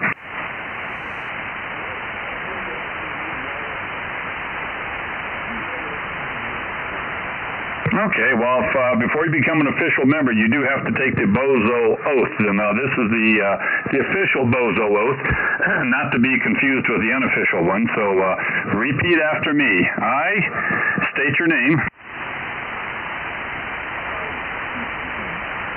You're going to fit right in. I state my name. On the radio, I will talk, and I will walk, and I will act like a bozo.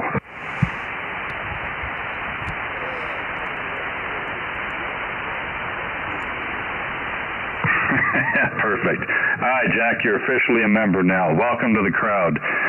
Number 970.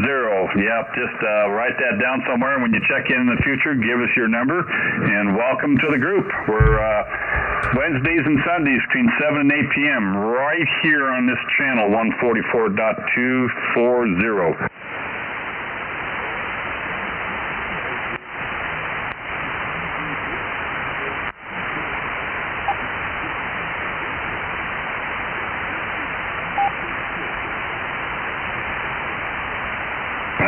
Jack, welcome to the group. All right, back to you there, Mike. Jim, I hope now, did you get that information, Jim? I got Jack, and I got N6, and I got number 970. What's the rest of the call sign? And I'll have it. Foxtrot, Tango, Whiskey, Lake Elsinore, TM13. N6, FTW, Jack. Okay, we got him. And that's Bozo 970. All right. And let's see, we got him checked in as well. And what numbers did you have for me, Mike? All right, we have number 98, number 101, and number 762. Gotta filter some of that junk out there. 198 and 762. All right, thank you. Question. Go ahead, David. I'm curious. Pat gave out 970. I still show we have 968, 969 to give out.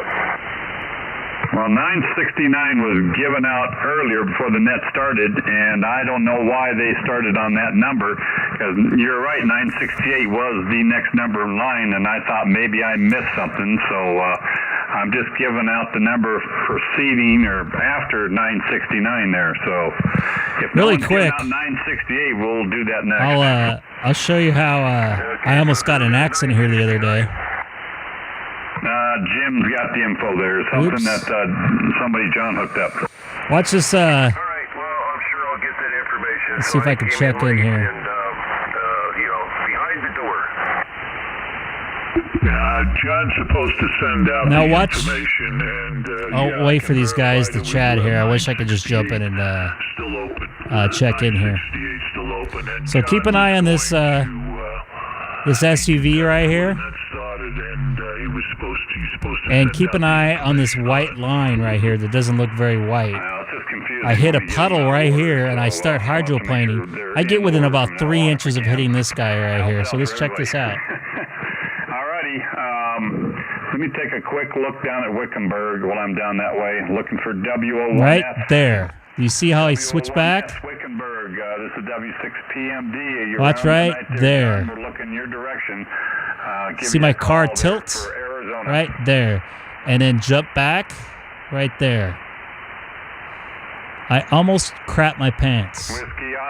To see my car how it was not facing the correct direction there for a quick moment of time. Oh, come on. There you go. Let's watch it in real time real quick. It's harder to tell. Here we go. Watch the white line right here. See this guy hydroplane in front of me? Whoop. I just kind of just... better luck than I will with my interference. Yeah, I'll go take a look, but I don't think I'm going to hear anything. Let me get over there and see what I can hear. Anyway, let's get this thing over here. And check your emails. John sent out the email with that bozo number. Okay. Everybody's talking to everybody on here. I just want to check in real quick and disappear. This is David, bozo number 12, assistant net control this evening. Bozo numbers, please.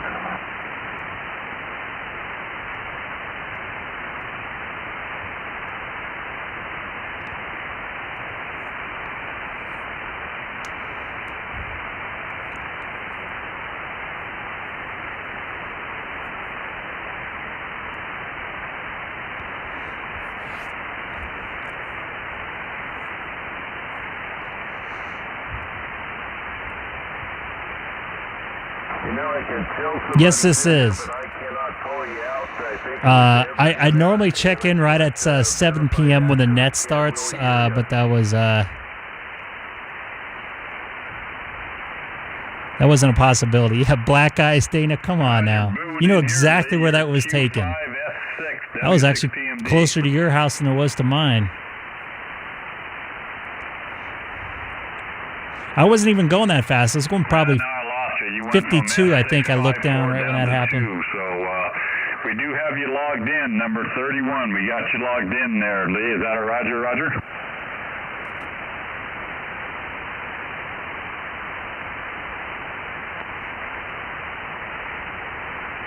Well, there you picked up about an S4 tap an S5 again. Anybody else up there in your wet neighborhood? I think you guys got quite a bit of rain, didn't you?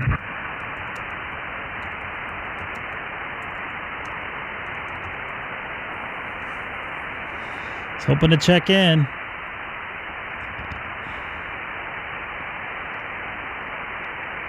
Anybody new checking out right now?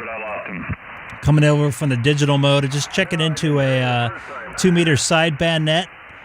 I try to work as many modes as possible, as many as I can. I haven't been on here for a while. I may not check in here and try to go to the rag chew frequency.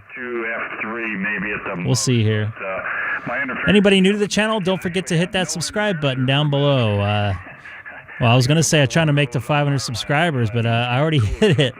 So let's try to make it to 1,000. What do you say? The most dependable check-in of all times on Wednesdays. I'll say 73, W6QIS from W6PM. They're checking in guys from Arizona about 300 miles away right now, which is surprising with the conditions tonight.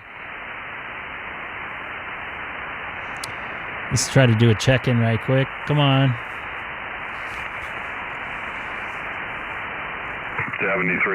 Yeah, David, he heard you in there fine, too, by the way. Yeah, I just wish I could hear them guys again. I don't know what happened. You used to be able to hear them, and I don't know. It's just that direction is kind of sparse. Well, let's give it back to Jim there. Jim, it's all yours, buddy. I'm going to try now. All right, Pat, let's see. Maybe you can go back to your vertical or swing around in my direction and give me what numbers you got, please. That would be number 31, just Lee up there in Santa Barbara. Might just blurt out my numbers here. Thank you. All right, let's see. David, did you want to look down towards San Diego, see what you can find for us? 853. 463. And 825. Aha, yeah, guys just throwing in their numbers. I like it. That was Keith, WA6QXA. All right, I got 463 and 809, and there was somebody before that. 853. 853, okay. All right, gentlemen, so there's 463, 809, and 853. All right. Anyone else would like to check in before we start to look? I don't even get to talk? Number 825. What the heck? A little bit too quick on the pickup for me. One more time, please. Give me oh, my second goodness. or two. Number 825. 825, thank you. Thank you for checking in. How you doing this evening?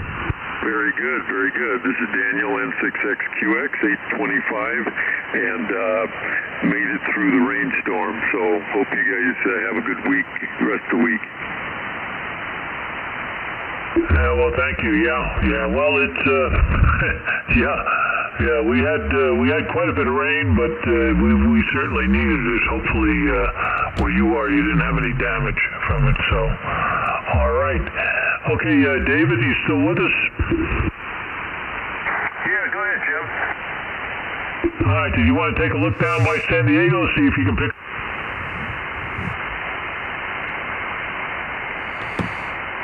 WA6QXA, K6EGG, EGG on 144.250, upper sideband.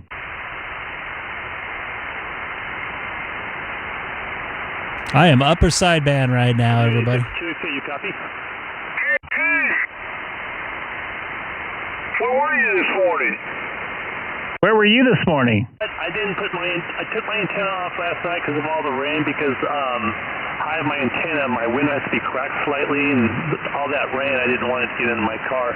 This morning, it was so cold that I had this sleet of ice, so I wasn't going to mess around trying to put my antenna on the roof. Oh, I wonder what happened. Yeah, I hadn't heard from you. I don't know if I was going to a funeral or what.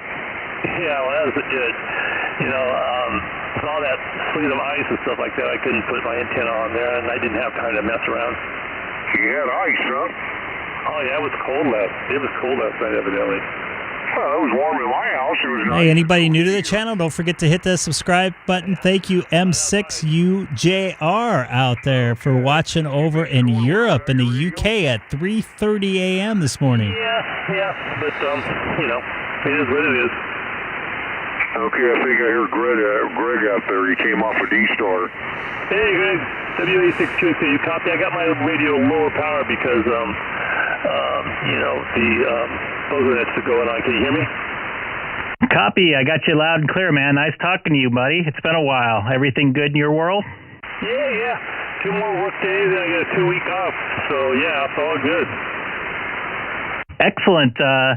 I don't know. I mentioned to Keith, Fred, that maybe trying to get together late morning on December 28th, maybe at the same spot down by you guys at that airport cafe.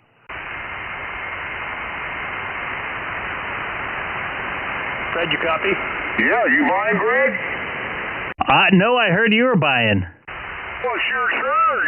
You call. Usually whoever calls a meeting buys.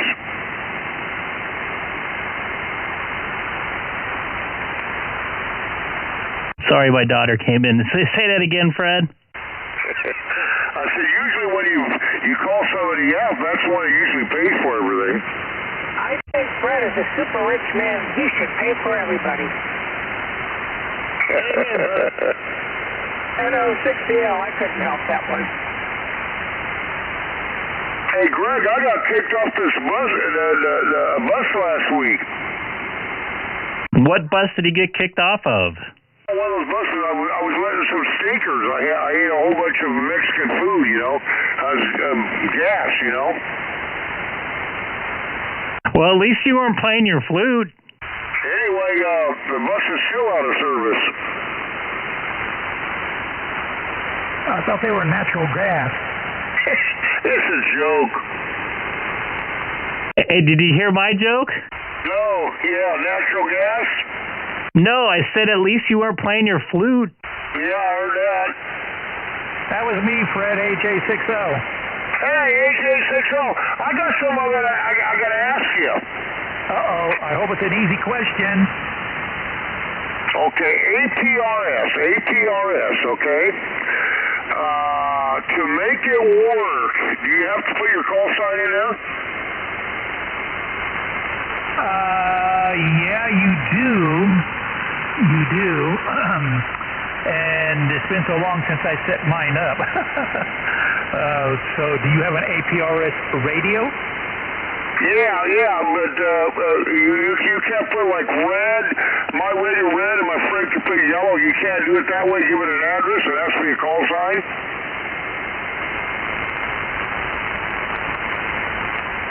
You know what? I've never tried that, so I'm really not sure. But I do use APRS.FI, and everybody that I see on there are ham radio call signs. But that doesn't mean you can't use, you know, some other kind of slang word. I think you can put your call sign and then another name after that, so people will recognize, you know, your name or something. Well, the reason why I'm asking, let's say I want to put it on my motorcycle, a couple of guys on motorcycle, and we want to run FRS, you know, that family radio there. They don't have call signs there. Would it work that way? You know what? I'd have to, you know, I should type in APRS.FI, and it brings up the map. And it shows you where all the weather stations are and the airports, and it has a call sign lookup center.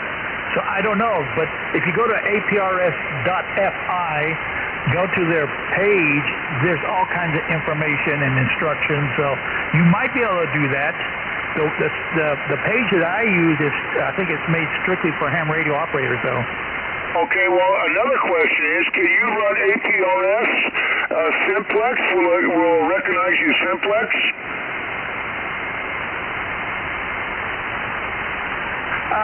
Yeah, you can. If you, of course, there is a frequency that you use to do APRS. I think it's, is it 144.390, I think. But if you have somebody else that's got an APRS radio, you can do it on a different frequency, and yeah, it'll pick it up. Simplex, right? Yeah, simplex. The only problem is, you know, when you do APRS on the normal frequency, there's all kinds of digit repeaters that pick up your signal and then retransmit it out, so you can be anywhere on planet Earth, and somebody can see where you are. I realize that, but I'm talking about these guys are out there, the race buggies. They're not running their repeaters, and they're race buggies, sand dune buggies. Yeah, and I think, you know, doesn't Yaesu, the C4FM, I think it, and, you know, I know you have a Yaesu radio that probably does APRS. It has a built-in GPRS, and you can use, there are modes that will track whoever you're talking to up to maybe 20 people, and it'll give you the location of where they're at from you. Right, but I want to do it simplex, no repeaters. Well, C4FM, what's that? I can't remember the name of that mode. Oh, because I hardly ever used it. But the mode I'm talking about, it does not use repeaters. It's all simplex. C4FM is the mode. Yeah, it's simplex. I think it's called the group mode or something like that. And if everybody's on the same frequency, as soon as you key down, your call sign pops up on their screen, and it gives you a direction. For everybody listening right now, we're listening to AJ60 Curtis, really good dude up in Apple Valley. Really nice guy. Helped me set up some stuff here with some of my DStar, my first DStar contacts on Keller Peak. He also talks on DStar. I heard him the other night. I wish I had a chance to talk to him a little more. Hopefully to meet up with him one day. I'm losing my voice. Other map system. It might even be made by the same guy who runs APRS FI. But I've been talking to him on 2-meter sideband for the last years. Actually, just about a year ago, starting today. So he's a really good dude out there. He's got a little YouTube site. Just kind of put up a couple little videos. Check out his QRZ site, AJ60. I'll bring it up right now for you. He's got a great ham station. You guys should check this out. AJ60. Here we go. I'm going to bring it up for you. It'll beep to let you know that you just transmitted a signal. And then you can configure it so how often... He's got his video here. He's got my stream in there too. I don't know what this is from. Let's take a look. Oh, that's my main page. Cool. I look very red right there. Wow, I look like I'm not doing too good there. But anyways, he's got some cool videos. He's got a great little setup. So check out his QRZ page there. This is Greg, K6EGG, monitoring 144 250 upper sideband here from Southern California. Anybody here in Southern California, jump in and say hi on upper sideband. And anybody new to the channel tonight, don't forget to hit that subscribe button. Now I'm trying to make it to 1,000. There's a plane going over right now. Take a listen. And see how he was fading in and out? Watch. Listen to the plane in my room.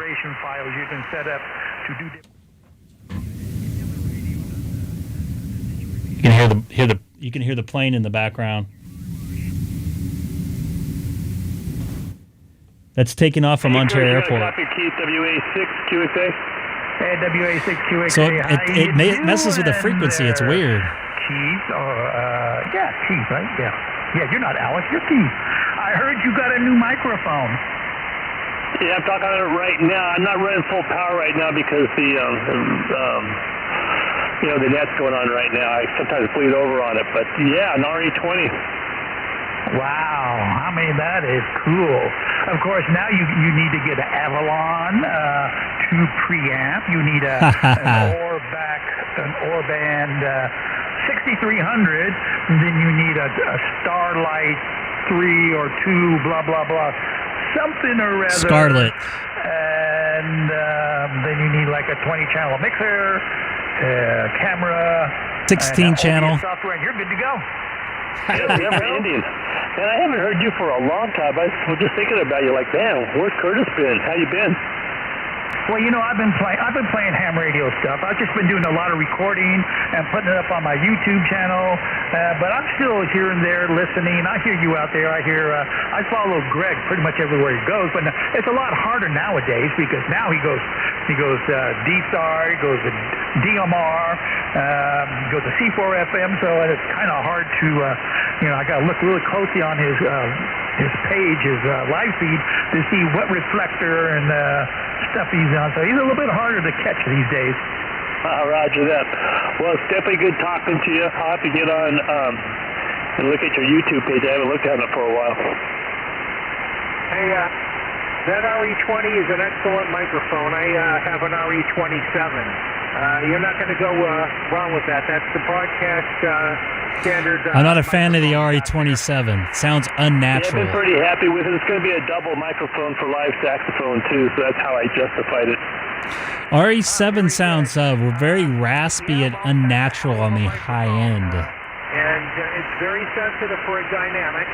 And I don't know if it has a proximity D in it like the RE27, but it's a more flat microphone than the RE27. It'll give you, the RE27 gives you a little bit more bright if you want it, and you can also rule off frequencies on that mic as well.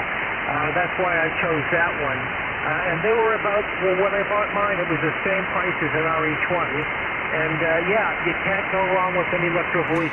The mid-highs in the RE27 just do not sound natural to me. And that's just my personal opinion coming from an audio engineer. Well, no, I'm into microphones, and I have like 20. I just bought another synthesizer, so I have 21 synthesizers and a sampler. He was using an SM58. And so, yeah, for me, SM58's a good sounding microphone.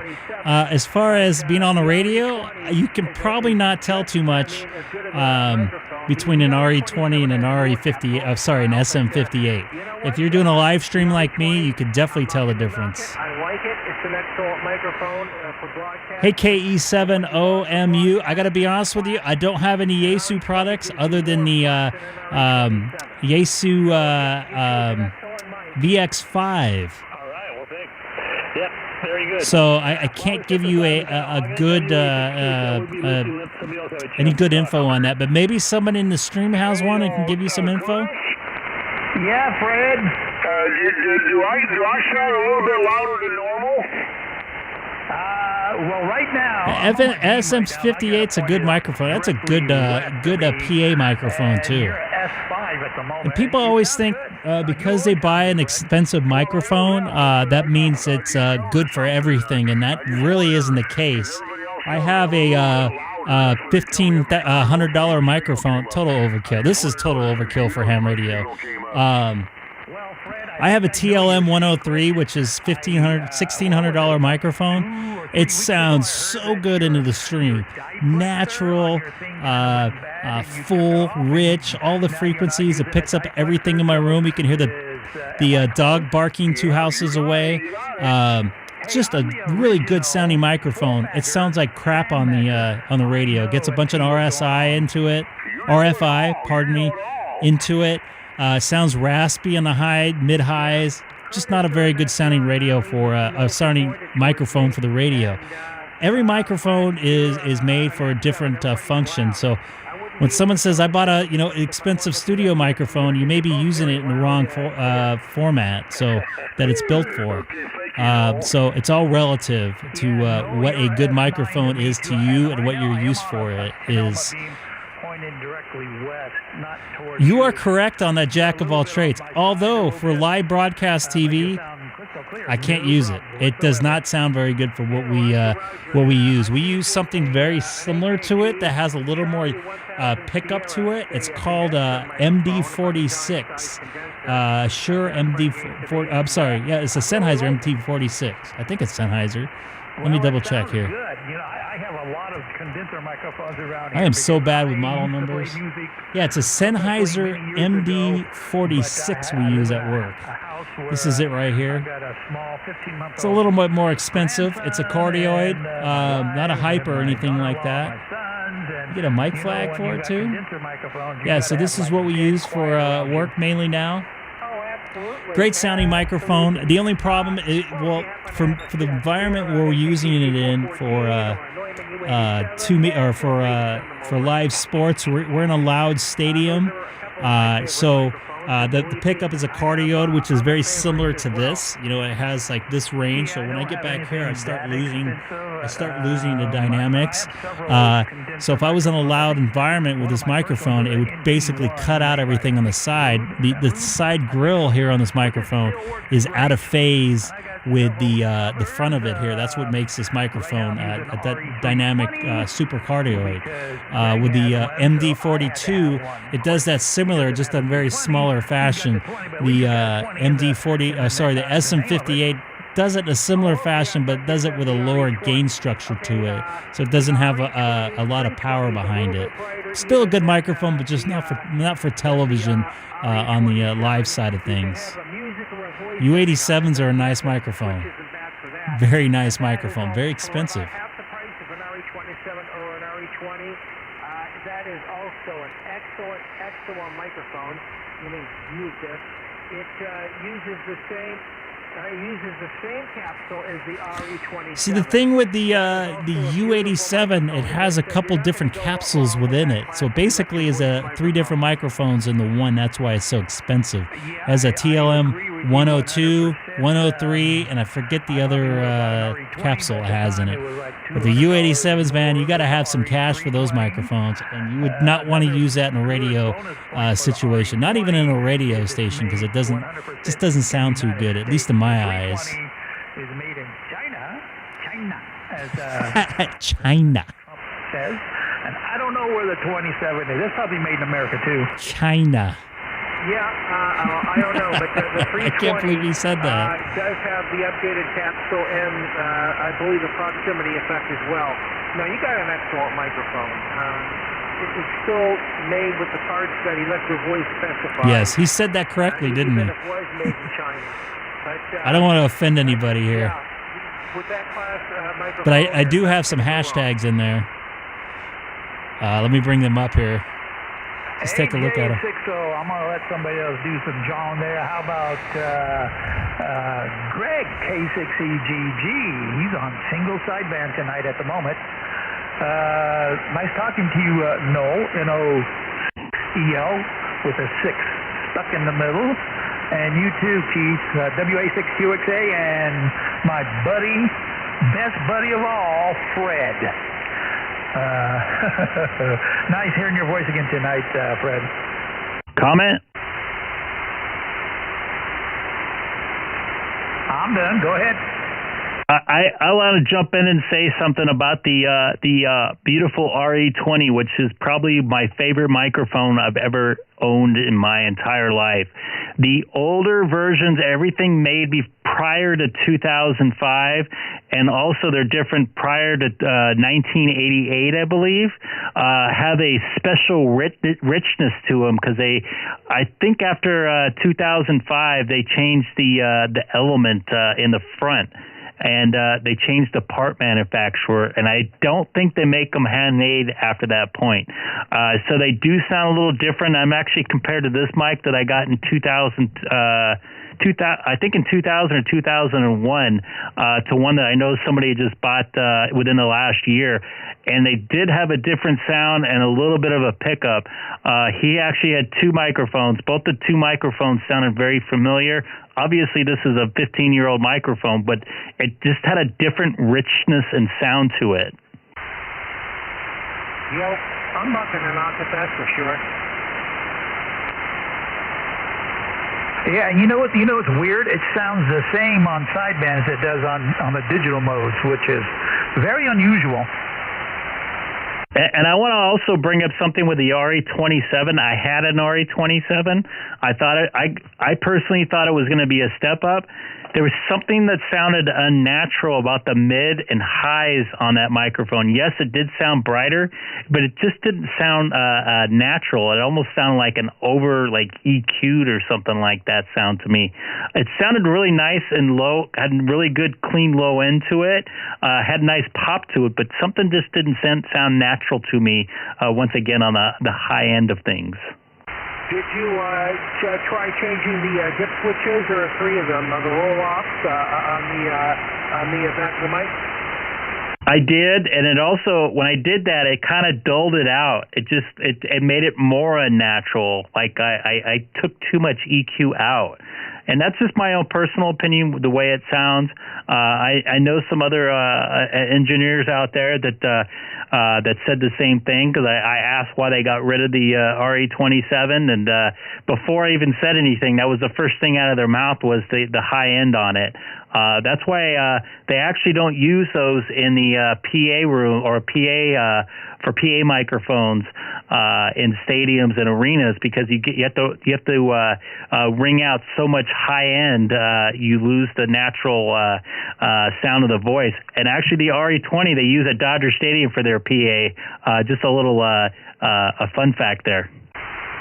Well, yeah, if you heard me earlier, the reason I chose the RE27 for ham radio specifically is it's brighter than the RE20. The RE20 is flat, and that's what broadcasters want, is absolutely flat.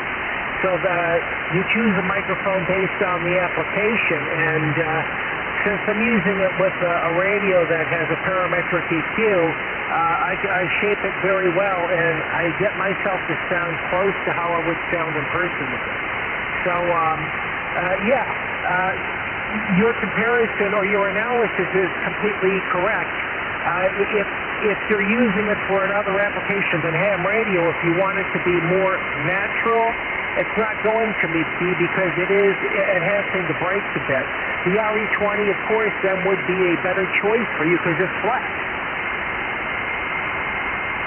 And I might say, just to your point, and I agree with your point, because what you're saying is 100% right. When you're DXing, you want that mid to mid-high to punch through all that QRM and noise and stuff like that. So I agree with you 100% on that. Oh, that's easy to do without even changing any settings in the parametric EQ. All I have to do is change the bandwidth on the radio to 400 to 2600 hertz, and that'll punch through.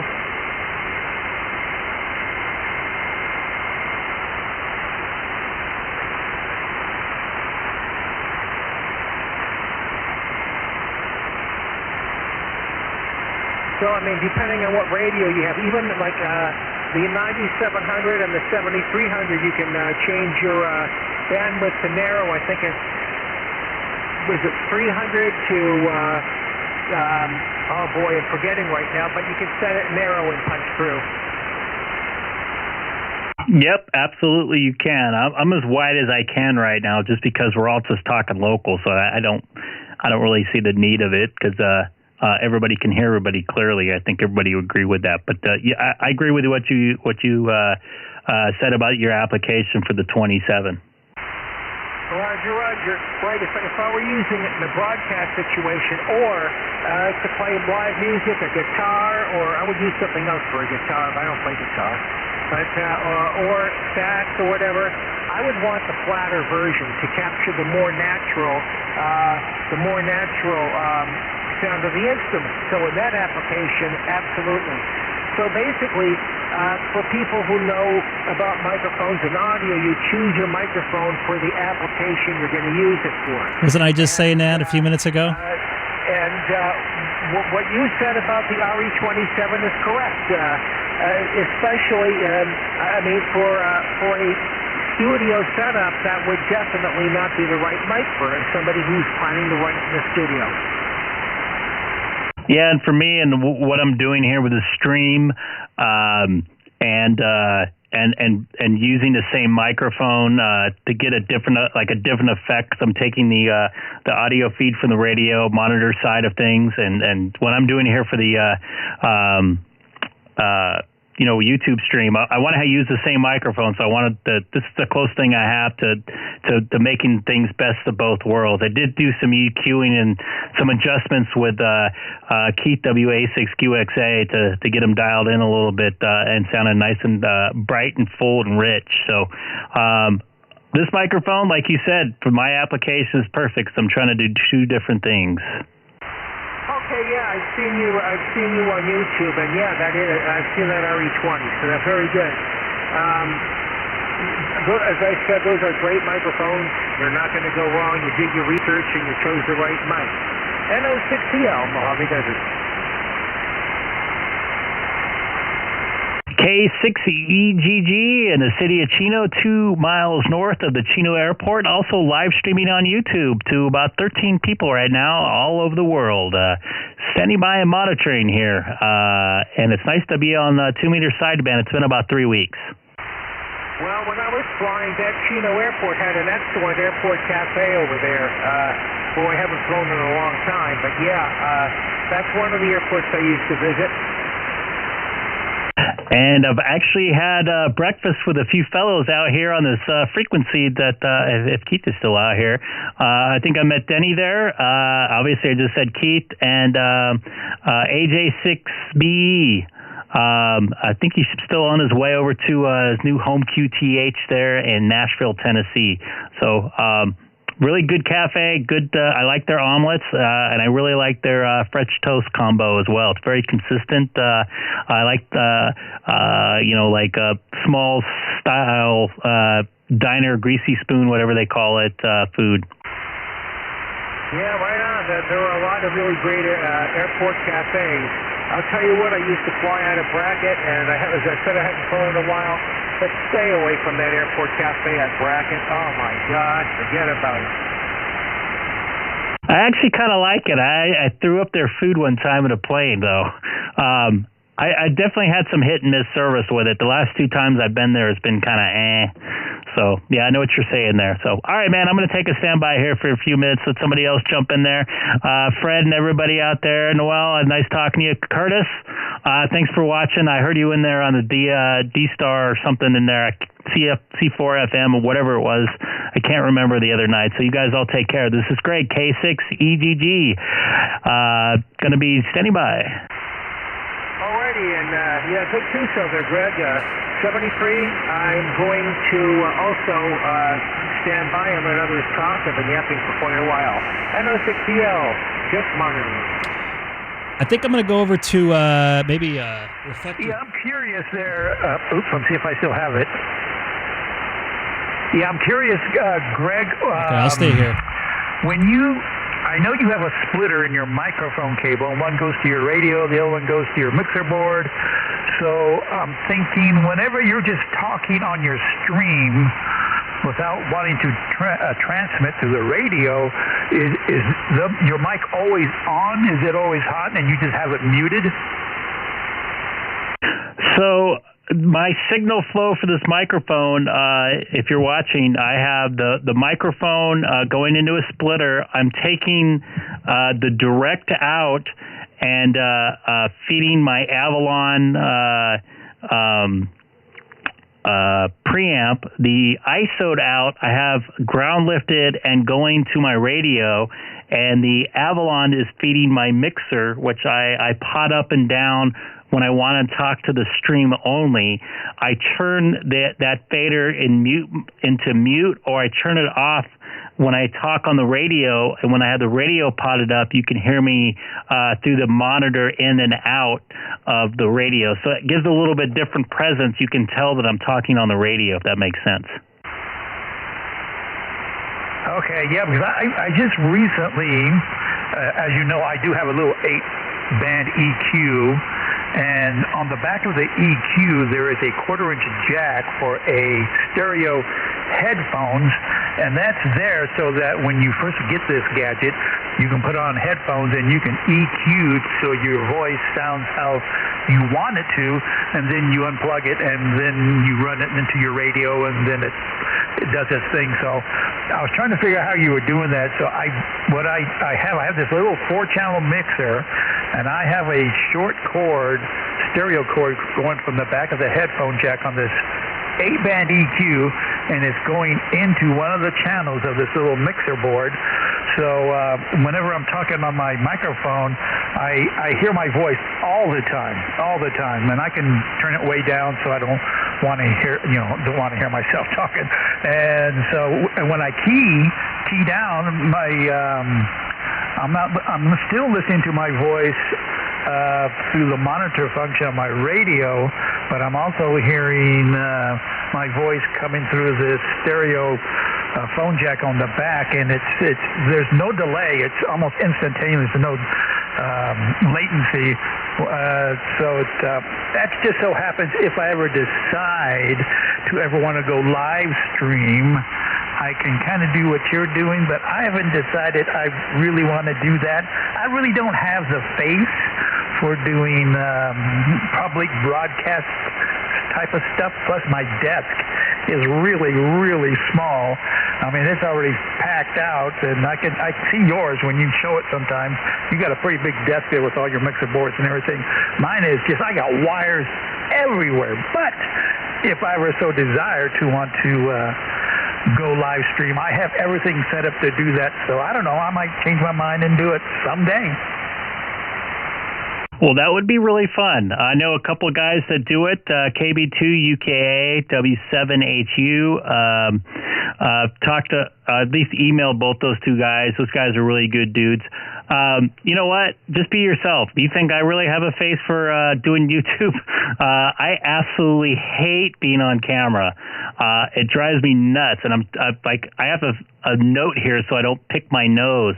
Because I'm sitting here for 3 hours at a time, and I'm, just natural little habit. You got an itch or whatever, but you don't have to worry about that stuff, man. Just be yourself, man. That's what people want to see. They want to see somebody, all made up and Mr. Whatever, Mr. GQ, whatever, on the radio. They want to see somebody like themselves and, just a normal dude out there and making contact. So at least that's the way I look at it. I'm still self-conscious about it. I didn't want to have my face on here when I first started, but I got a lot of emails and a lot of people saying, no, you got to have something on there. You got to have yourself. So it's on there. I don't like it, but it seems to work for the channel because it puts a face to my voice. And I think that's kind of what people want to see, too, because it brings you into the, what's the word I'm looking for? It brings the channel part of you, because you are the channel, even though everybody else coming in is, but you wrap it all around with your face. So I don't think that would be a problem, Curtis. Well, I do have to say that ever since you got your new camera, your face does look better, because I guess that Sony camera has some kind of facial feature or something, smoothing or something. I mean, you look really cool compared to when you first started. It was just a little square of your face, in the corner of the thing. Now you can make it real big, and you still look good. And I thought, you know what? What I should do, just like that there, what I should do is I need to buy me a NASA hat and a NASA shirt and go live stream. You should. And the camera, I got a lot of complaints. I don't want to put up the emails because I think that's more private when someone sends you an email. I got a lot of complaints.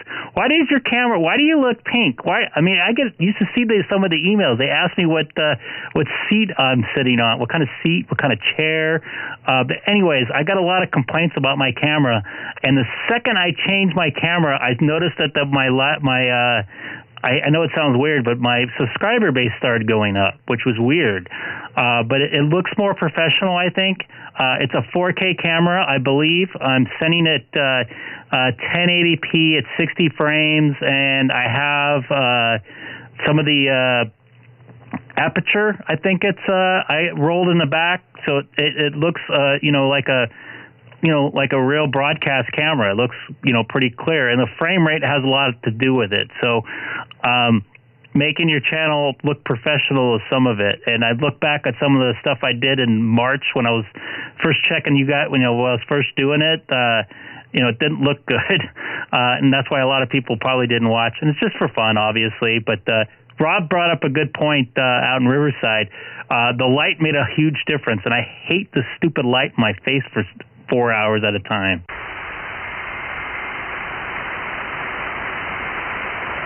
Well, definitely your camera, I think, was probably a really huge improvement for your channel. Plus, as soon as you put that Orban compressor doodad thing in there, because wow, I want one of those. Those are cool.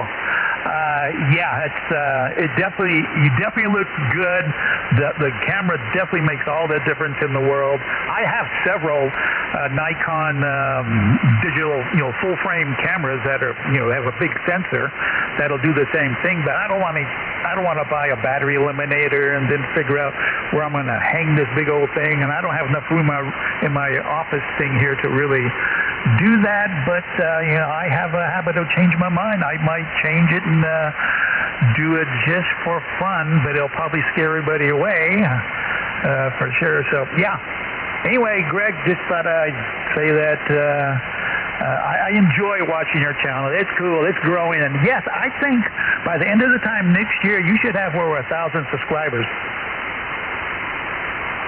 I hope so. It'll be fun. I wasn't planning on getting 500, but I get a lot of positive emails and a lot of positive remarks by a lot of cool people, give me suggestions and helping me out with stuff and in the chat, so it's really fun. And Curtis, if you decide to change your mind about the stream, I have no problem driving up there on a day off and, before I get up there giving you a hand, having you get the certain equipment you need to make this happen. It's not really too much. I kind of did it gradually. You don't have to do it all the time or all at once. I got a camera one day, like cheap camera, then I got the light, then I got another camera. So you can just do it all at once. I was using my 9-year-old computer. So it's just for fun. Just do it for your hobby if you want to do it. You don't have to do it all the time. Before you know it, you don't even realize you're on camera. That's kind of how I am. I just got to make sure I have my note there not to pick my nose. And I know it sounds gross, but I've gotten caught a couple times. Yeah, and I'm assuming that as you're recording live, I guess you can go back and edit places, but man, that takes forever.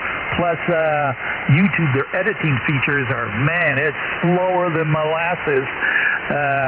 So yeah, just leave the nose picking in there. It looks cool.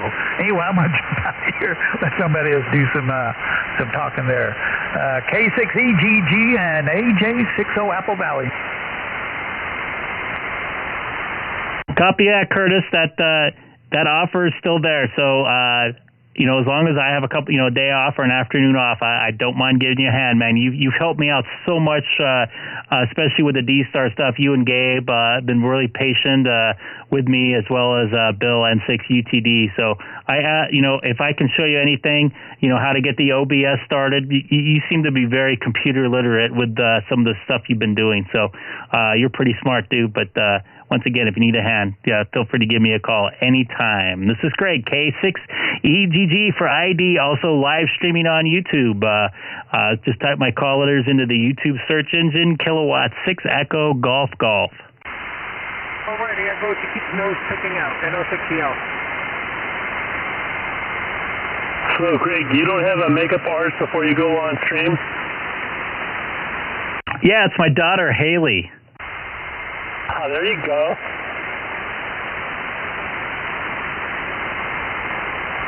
By the way, I just was able to double my power now that that's over with. Can you hear me a little bit better? Yep, you sound good, man. It's good to hear you in there. It's nice to hear that microphone in there. You sound a little more fuller, too. Well, I am full of it. I know that much. All right, WA6QX, we'll be on the side.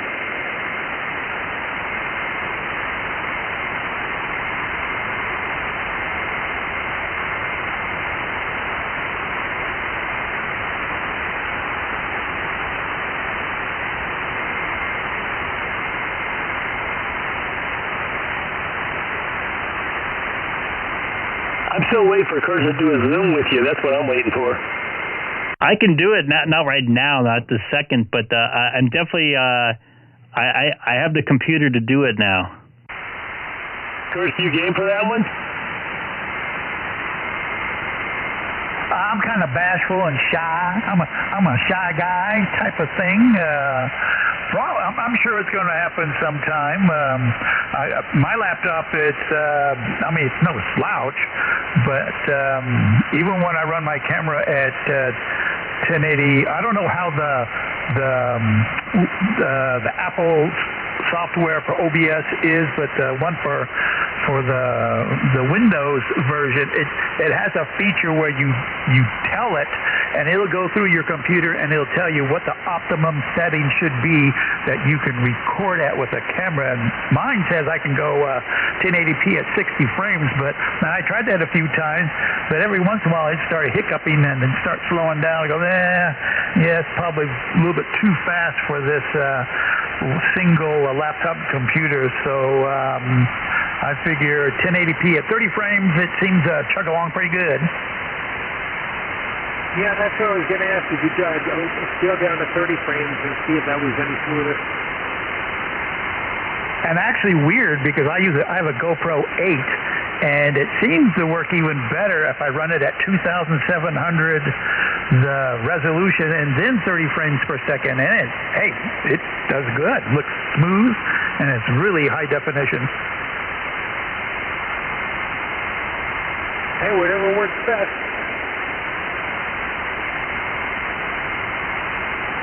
Yeah, having a fast processor for that video really helps. I noticed when I got this new M1 Mac about a month ago, holy moly, I was able to do so much more stuff. And I'm sure the OBS software you're running, Greg, it has a little thing on the bottom right-hand corner. It shows you how many frames per second and how good the processor is doing. Yes, it does. On my old computer, when I was running half as many scenes, it was running close to 80%, and I was running at I was only doing 30 frames then with that computer at 1080, and then I was able to change to 60 frames progressive. And add the split screens, and I added another, I think I have up to 25 different scenes right now with split screens and the whole 9 yards, more graphics. I can fly stuff in and out and change stuff now too. So it made a difference. And I noticed the processing when I look back at a live stream, it actually looks a little bit crisper. Yeah, I think, having all the scenes and sources that you make your scenes with, I don't think it really comes into play until you turn one of them on that has multiple screens, but I could be wrong. I don't know. No, all those scenes added in there, and I had four cameras plugged in, and then it crashed. I had to take one out, and it made it work again. So it really depends on. It doesn't matter how many scenes; it's just the processing power, because every source you have in is taking up process. Whether it be just a browser or a font, it's still a source, and it still takes up processing power. Okay, yeah, and see, I was getting slowed down even just one camera, so having more than one is definitely. And I have an i7 processor. It's not real slow. It's actually pretty fast with I think 16 gigs of RAM, so it's not a slow poke. I'm thinking if I was ever going to use more than one camera, I would definitely need probably another computer. I'm talking to Jeff K6EGG. I'm talking to him in the chat. He's talking about possibly doing some live stream, and I mentioned to him, just start small. Start what you have. See if you like it. And don't put a bunch of money into it. Then you find out 20 minutes in you don't like it. So just use what you have. See if you can work with it for a little while, and see if you like it. And slowly, get a better camera, get this, get that, get a better computer. That was pretty much the last thing I did.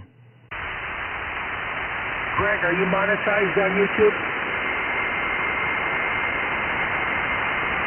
No, and I'm not planning on it at all. Okay, very good. I was just curious about that.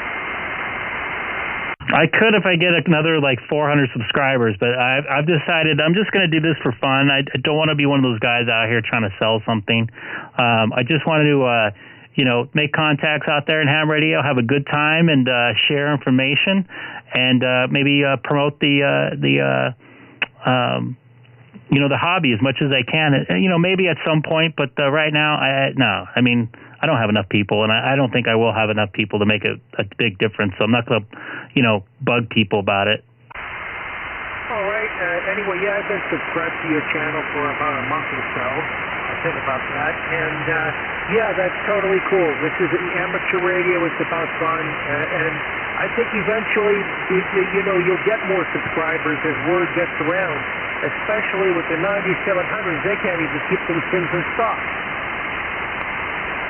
Yeah, I think when Scott up in Bakerfield mentioned, I think where I was on DStar that night, that the open spot 3 was €100 off. Between the 4 people out here that got them, and I probably know about 6 or 7 that watched the stream, I think they might have sold them out. Yeah, I'm talking on the 9700 right now. I also have the original 991 as well. So I could do C4FM there. So, anyway, good deal. And you're doing a great job on that YouTube channel. Don't worry about stuff too much. Just, as you said, be yourself and do what you're doing. And people will subscribe. Copy that. I appreciate the vote of confidence. And, just having a good time. I wasn't originally planning on doing what all I'm doing right now. I just kind of, slowly progressed into what it is now. And I kind of like where it is right now. And maybe, in a couple months, it might progress into something else. So you just never know. But we'll see. I'm going to give an ID out here. This is Greg, K6EGG, from the city of Chino, 2 miles north of the Chino airport. Also live streaming on YouTube if you type my call letters into the YouTube search engine. Okay, this is WA6QXA, Keith, Long Beach, California for roll call. Hey, Keith. Roger. Are you working tomorrow? Yes, I am. Oh, when do you get out of school? I'll be home about 3-ish. No, I mean you don't have to go work no more. I work tomorrow and Friday. Next week, are you working? Nope. Because I want to put that plug on for you. Yeah, we'll get together next week if that's cool with you. Yeah. Keith, you're putting in a good signal tonight. You are too. Very good. I think the conditions are pretty good tonight. Yep. They are. All right, I'm going to float around DStar. I think I'm going to go on Reflector 12 for a few. I'm going to take off. It's nice, really nice talking to everybody, Curtis and everybody. I'm going to QSY. Fred, take care. Noel, Keith, Curtis, have a good one. This is Greg, K6EGG. K6OS. Good talking to you. Good talking to you, Greg, and have a good one. I know it's you. Yep, talk to you later, Greg. WA6QXA. Goodbye and see you on DStar, DMR, or C4FM. Adios, amigos, HA60. Copy that, Curtis. It was nice to see your call letters in the dashboard on DMR the other night, so take care.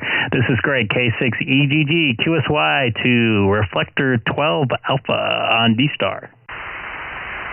Hi, Greg. Hey, Anthony. W6QNC. Copy that. I hear you loud and clear. The city of Chino.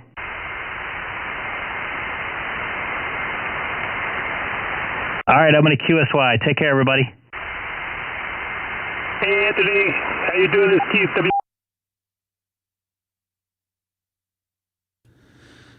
All right, going back to digital mode here for a few minutes before I head to bed.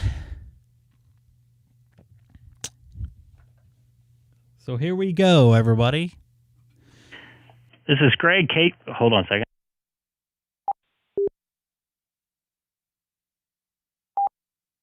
Got to lower my mic gain for digital. I forgot.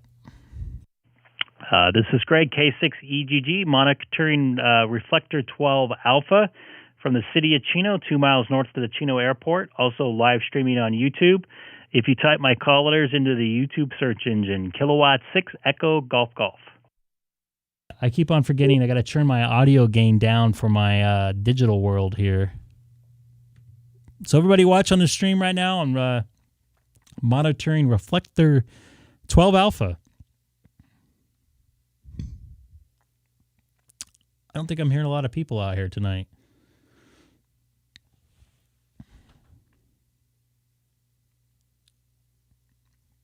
I'll try one more time here, then I'll go to 30.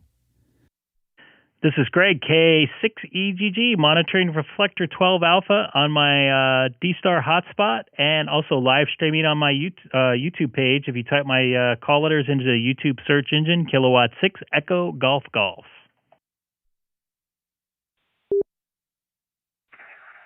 K1TCP, Greg, this is Chris, Kilo 1 Tango Charlie Papa, from Rhode Island. Copy that, Chris. K1TCP out in beautiful Rhode Island. How you doing tonight, man? It's pretty late out there. Good, good. I was just about to go to bed, and I finished watching some streaming show, and I was like, oh, I'll click over to YouTube, see what Greg's doing, and then I was watching for a little bit, and I wasn't sure what reflector you were on, because I know you're moving around with the new system you got through a lot of different things that I can't get on. So when you do your call out, every so often you should always add in where you are, because then I'll know if I could come in or if I can't come in, or that would help people that are following maybe just on YouTube that might want to jump in on the ham K1DCP. Copy that. I try to do that. I usually say, hey, I'm monitoring America Link, or I'm on America Link from my location. And also, I've also been doing on my on the YouTube side of things. I don't know if you're watching right now, but I put a font in the dashboard, above the dashboard, in the next to the right of the open spot 3, so you can see where I'm at right there. At least when I'm on the open spot. Right now I'm on the Pi-Star.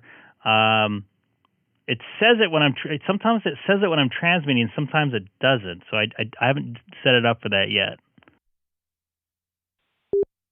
Yeah, roger that. I just kind of wait until I can see it. Either you mention it, I see it in the chat, or I can see it on the Pi-Star or something like that. But then I kind of wait to see where you are. It's getting to be a little bit of a trick. But then earlier today, when you were on earlier, I was mobile, waiting for my daughter to come out of her after-school activity. And I was having trouble with my 5100. I don't know what it was. I don't know if I was too far away from the repeater or whatever, but I couldn't get on to 30 Charlie or 14 Charlie or where you were. And I was listening to you for a while, but then for some reason I couldn't transmit, and so I didn't know what it was about. But I'm going to test my radio tomorrow with my dad, just because I was having some trouble on the mobile, because I thought it'd be fun to come through on mobile, but I guess you never heard me, K1TCP.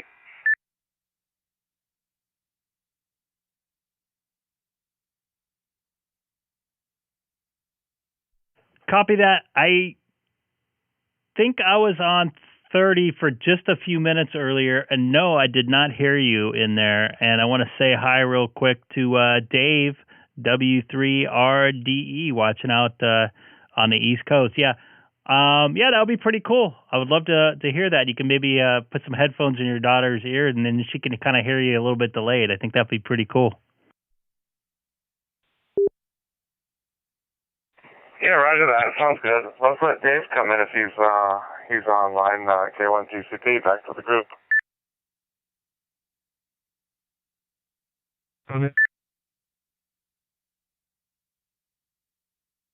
Go ahead, Dana, N7UTF.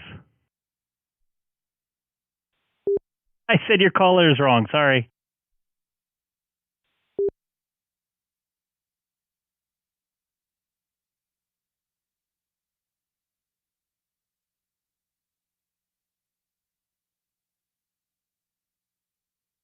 Dana, sorry, N7UFT. Go ahead, sir.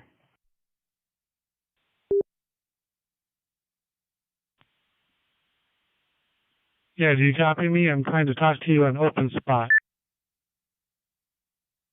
Yep, you sound loud and clear on Reflector 12 Alpha.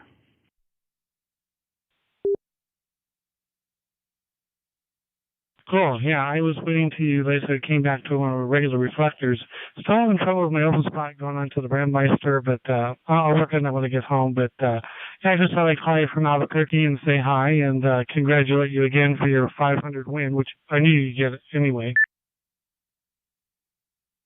Yeah, you were 100% right on that. I didn't think I'd hit it that fast. A lot of people out there like Chris, K1, TCP, and a lot of dedicated followers out there. I really appreciate it. Just having fun out here, trying to spread the ham radio love. I'm thinking about my work position there. and just trying to enjoy making all the new contacts out there. It's really fun, and it's really fun sharing information out there too, and finding out what other people do in their lives. And that's really cool. So I just want to let you know, Greg, I'm sure you already heard, but I think it's on the 26th, the space station is going to do SSTV. Have you ever tried that? I have not, and if it's after 10 a.m., I'm not going to be able to participate, unfortunately, because I'm going to be at work. You know, the beautiful part about that, Greg, is if you do the program, it can automatically start and stop and capture the pictures. So maybe when I get back, I'll help you get set up for that, because it's the next thing for you to get into. Yeah, definitely don't want to do some live streaming with that. I think that'd be pretty cool. I still want to try with that website you sent me with the tracking of the birds flying over, the satellites, I should say. Whenever I refer to birds, it's at work, and with satellites, I refer to them as birds. But when the satellites fly over, I can do the Doppler, changing the frequencies and stuff like that. So that's probably going to really help me out making a contact on the ISS there pretty soon when they turn that cross mode, not cross mode, but the crossband repeater on. Well, I think it's on December 26th. I'll have to double check, but I'll get you the times and dates, and I'll send you the software. It's free, or I'll give you the link to it. Really easy to set up. And again, it's just on 145.8 downlink, and really easy to capture, especially where you are and I am. And you get a beautiful certificate from 8 or 9 different places around the world if you capture so many images. And it's really a cool thing to try and do. It's not like when you were doing the pictures the other night on the 9700. This is a little bit more fun, I think, to try and they do like 12 different images, and the goal is to try and capture as many of those images as you can.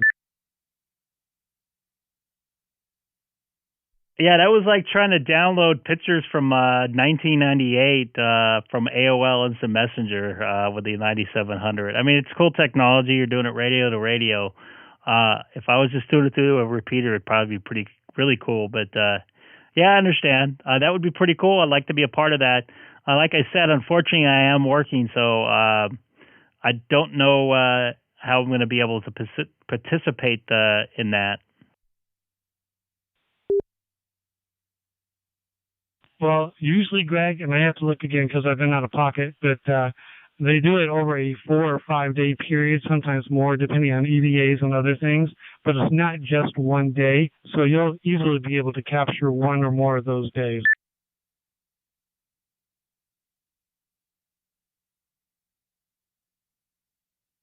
Well, cool, man. I'll have to try that out at some point. I think that'd be really cool. And how do I decode the picture?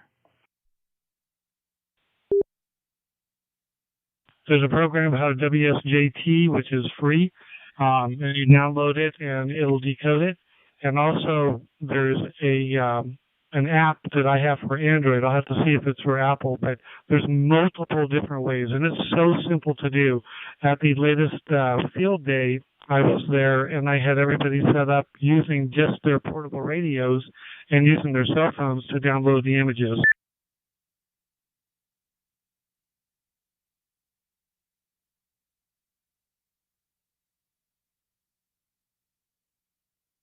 That would be pretty cool. I don't know if you're watching the stream, but Jeff mentioned, is it Black Cat SSTV?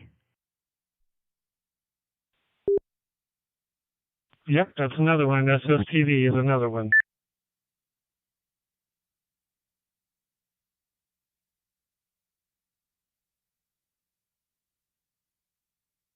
All right, cool. I'll have to check that out. What do I use for a download receiver? Just my my regular radio?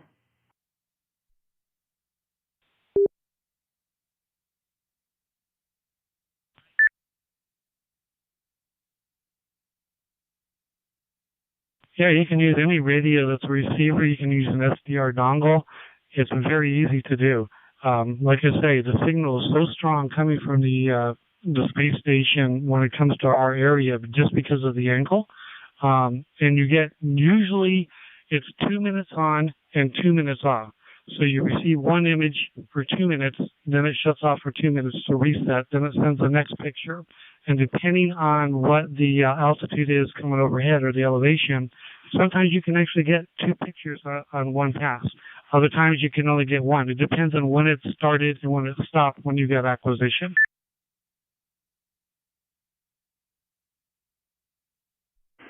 Copy that. That sounds like fun, man. I hope that I think I'm working the 29th. I think I'm working the 27th. I got to look at my date book right now, but I think I'm working most of the days. I mean, I have the 28th off. I'm hoping to hook up with some of the guys on 2-meter sideband that day, though. K1TCP, I have a question for Dana. Hey, Ken, how's it going? M7UFT, go ahead. Yeah, I was trying to work the space station relay, the repeater on the space station, and when they were coming over, I didn't have a directional antenna. I didn't have like the Yagi. I just had the regular antenna that was on my house. And someone had told me that I needed to, because of the Doppler, adjust my frequency kind of to one side of where they were traveling, and then kind of gradually change it as they were like moving overhead, because I couldn't point at it with like a Yagi antenna. The frequency would change for me slightly as it moved. Can you explain that to me? I didn't really understand it, and I never was able to make the contact. Oh, sure, absolutely. Basically, what you have is you have an uplink and a downlink, and you have, as it gets closer, you change the frequency to account for the Doppler. I provided Greg a beautiful site to go to that will actually tell you what the actual uplink and downlink frequencies are as the bird passes by. I do the same thing, Greg. I call them birds. And so, but the biggest thing that people forget about talking to the space station repeater is that you have to have a 67 kilohertz tone active. A lot of people just go with the uplink and the downlink, and they forget to activate that 67 hertz tone. And here is the link here. Okay. To follow. Yeah, I can do the tone, no problem.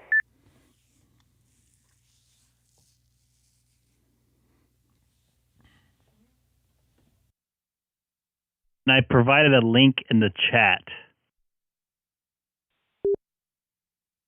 Okay, great. Have about a 30-degree pass to be able to do what you need to do. And then it's just a simple matter of adjusting your Doppler based on the website that Greg just posted for you. And the rest is really simple. But the biggest thing that people mess up is they forget to activate the tone, and they wonder why they have such a good pass. And then the cool part is to know if you're actually getting downlink from the space station is you should be able to hear yourself on the downlink. And that's what's really cool about it.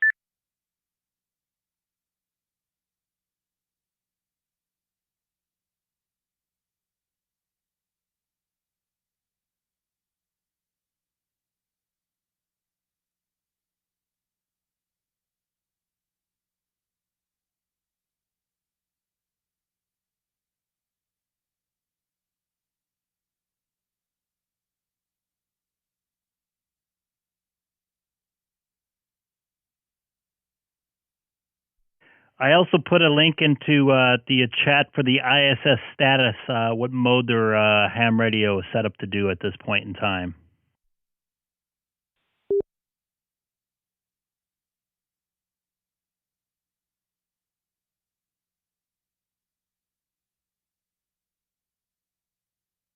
Okay, thanks.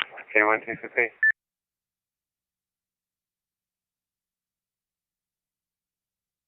Looks like it's still set up to do cross mode repeat for another couple more days. They're trying to set it up to do a school thing, but I guess they misconfigured it, it looked like, according to the website. Yeah, I belong to a club here on Rhode Island that is pretty active, and we go to the local schools with some Yagis and HTs and get the kids on the on talking to the space station, and it's really a great part of the club. And there's a few guys that are really, really active in it that are retired, and it's just a great part of it. So we do a lot with schools where we bring some equipment in and then just get the kids out talking on the local repeaters, and then we also do the whole space station thing, which gets them excited. So we just try to get the local kids into the whole hobby, and it's a fun thing. K1TCP.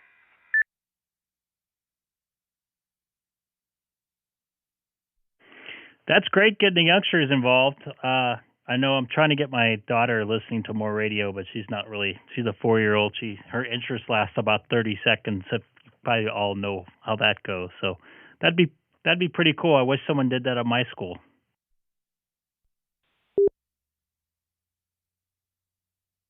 Yeah, roger that. My son was about 8, my youngest son, and he was getting really into it, and we played around with the handy-talkie a little bit, and I was like, oh, you got to take a test, and, we'll get you, your technician's license or whatever, and he shouldn't have the focus for it, so I don't know, he sees me on the radio a lot, so maybe when he gets older he'll do it, but for right now, he's too busy gaming and VRing or whatever the hell he's doing online, K1TCP.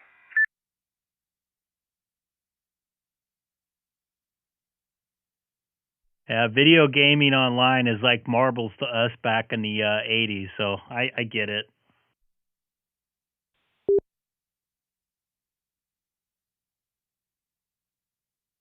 Yeah, roger that. It's probably more like MTV when we first got cable. But I'm just live a little space here in case Dana or anybody else wants to break in, K1TCP.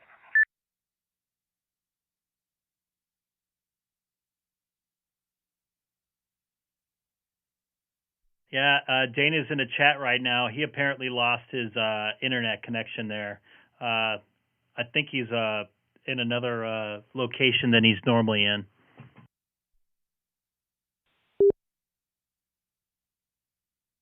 Okay, roger that. Yeah, no, I'm RF into a local repeater and then into the DStar after that, so that works out good for me. I'm not on a hotspot.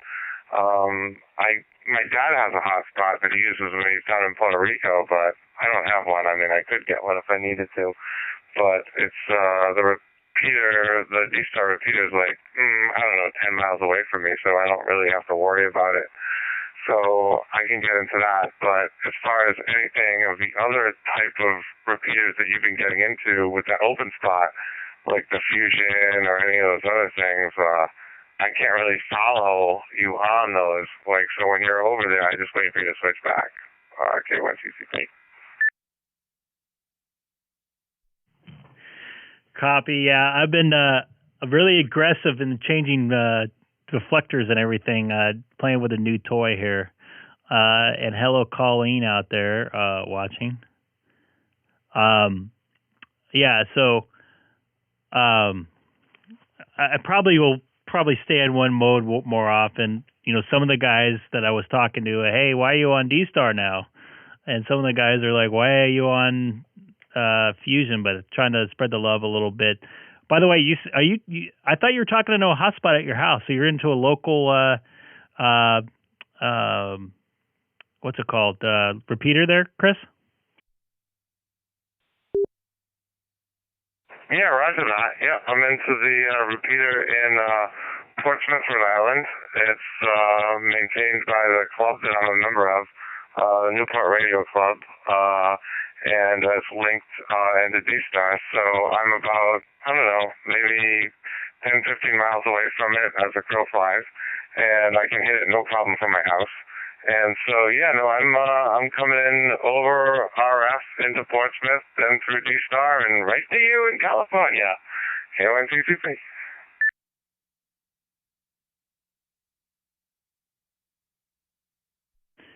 Copy that. I have their, I believe it is it the W1SYE and the W1AAD repeater? I think I have that up on my YouTube page right now.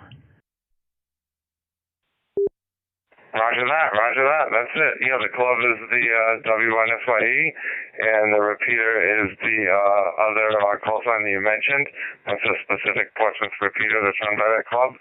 It's a really big club in Rhode Island, actually. As far as clubs go in Rhode Island, it's probably the biggest one. Almost 100 and maybe 150 members. And they have a really good field day, and just a really well-attended club, and a really well-financed and organized club. So as far as all the ham radio clubs in Rhode Island, some of the other ones are kind of getting a little, a lot of the guys are getting a little older, and they haven't been able to bring in some younger guys, but the Newport Club is really doing well, and that's kind of closer to my house. And that's who maintains that repeater. That's it. K1TCP.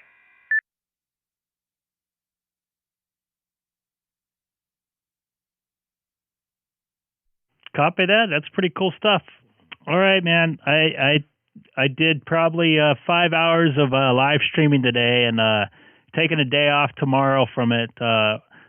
My daughter's asleep. We're surprising her and taking her to Disneyland so she can check out all the Christmas stuff tomorrow. So going to be a long day of walking around in crowds. So I think I'm going to sign off for now. So Dana, N7UFT, and Chris, K1TCP. You fellows have a good evening. Actually, almost a good morning for you over there, Chris, and in the East Coast there. So I'm going to sign off for now. Appreciate you guys watching, supporting the channel. It was a great night. Crossing over 500 subscribers. I got to be honest, I didn't think for a million years I'd be able to do that. So if I can make it to 1,000, I'll be even more surprised. So everybody have a good night. This is Greg, K6EGG, signing off for tonight.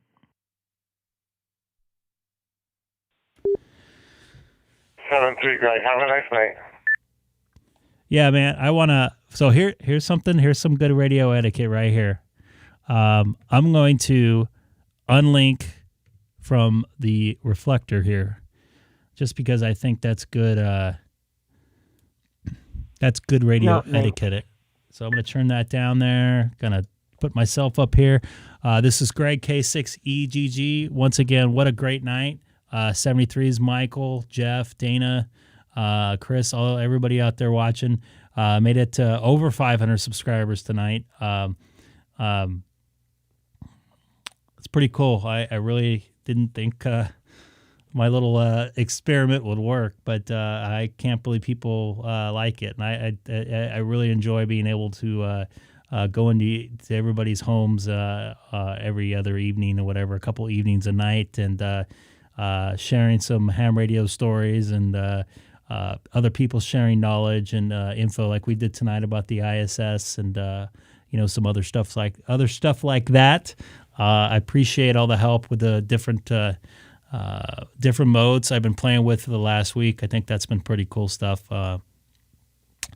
Can't say enough to the people out there on the ham radio community that have stepped up here. So this isn't just my channel. Everybody is a part of the content here. I know a lot of channels, they make a lot of videos and, advertise stuff or advertise what they do, which is totally cool.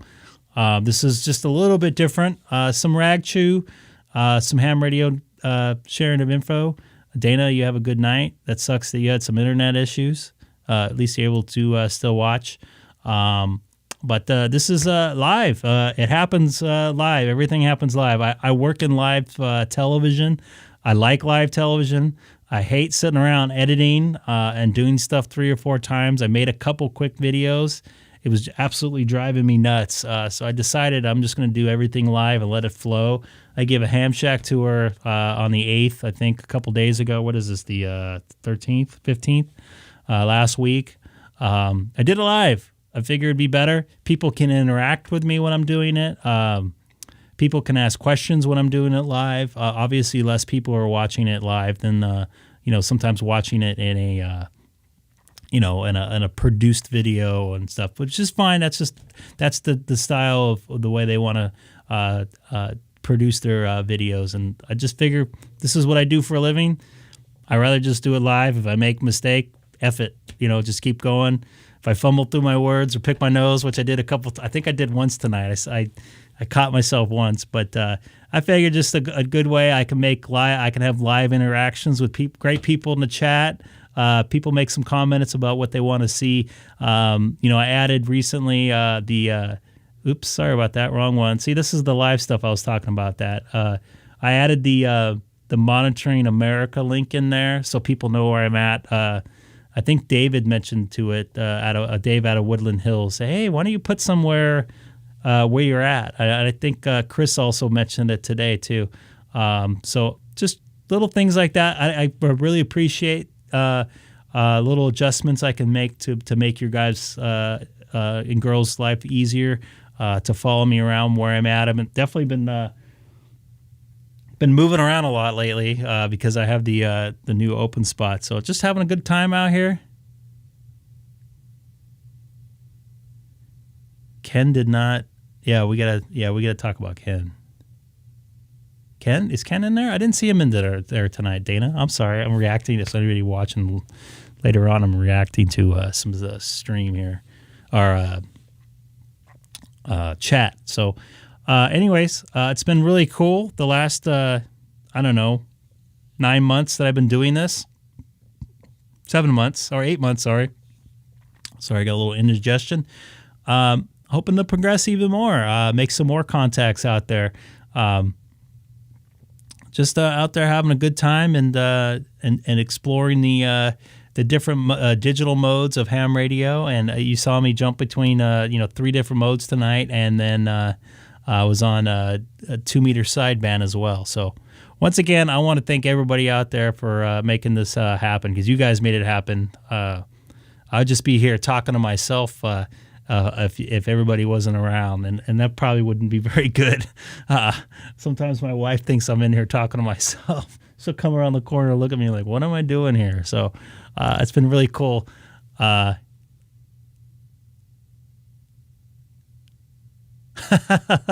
actually choking up because I've been talking a lot the last couple days. Some people thought I was sick at work. But because my throat was raspy when I was checking the mics, but it's just a little dry from the heater and me chatting so much. But once again, thank you everybody for watching. I appreciate it. Anybody new right now to the channel, don't forget to hit the subscribe button. Tell your buddies about it. Especially if they have a digital mode that maybe they want to be a part of everything, and maybe they want to spread some information, or they want to learn something, I can kind of show them around here. So don't forget to hit that subscribe button if you are new. Take care, everybody. This is Greg. Sorry about that. K6EGG. That's the stuff about live. You're going to have that stuff happen. If I was producing this, I would start it from scratch. So I just been going for the last 2.5 minutes without stopping pretty much. So anyways, take care, everybody. Have a good night. Thanks again, Dana. I really appreciate that. What is that a symbol of, by the way? Is that supposed to be like champagne or something? I can't see that. Oh, whiskey? Not a big drinker, but I'll definitely I'll have a sip of maybe a sip of wine or something like that. And that's what I thought it was, but I couldn't see it. It looked like hand sanitizer. Congratulations in the COVID world we live in. So I heard some Tony, you take care, man. It's nice talking to Anthony tonight. So hopefully you can get together on the 28th. A couple of us been talking, at least Keith and I, about maybe getting a late morning breakfast over at the Fullerton Airport here locally. Dana, you're invited as well. I think it would be pretty cool to have everybody out there. Yeah, I have I work in the media side of things, so I have an inside track of what's going to be happening in California, and people are not going to like that, especially in LA County. But anyways, things are going to be changing here again shortly. I know they wanted me to wear a mask inside the gym this morning and just walk past them. Not because I'm being rude, because I've already had COVID, and I've tested positive for antibodies, and I've also been vaccinated. So I don't know, just my personal opinion. I've talked over with my doctor, and he said, Maybe not being a big old crowd, a big group of crowd with be with no mask on. But if you're just walking around doing normal life, you should be okay. But I don't want to get into that right now. But everybody, you guys have a wonderful evening and just about a good morning, a good Thursday morning to everybody watching on the East Coast, or a Thursday morning over in Europe if you're watching, or Australia. Have a good day and take care. I'll talk to you on Friday. Wow, water? Yeah, maybe we'll do some water, Dana. Take care, everybody.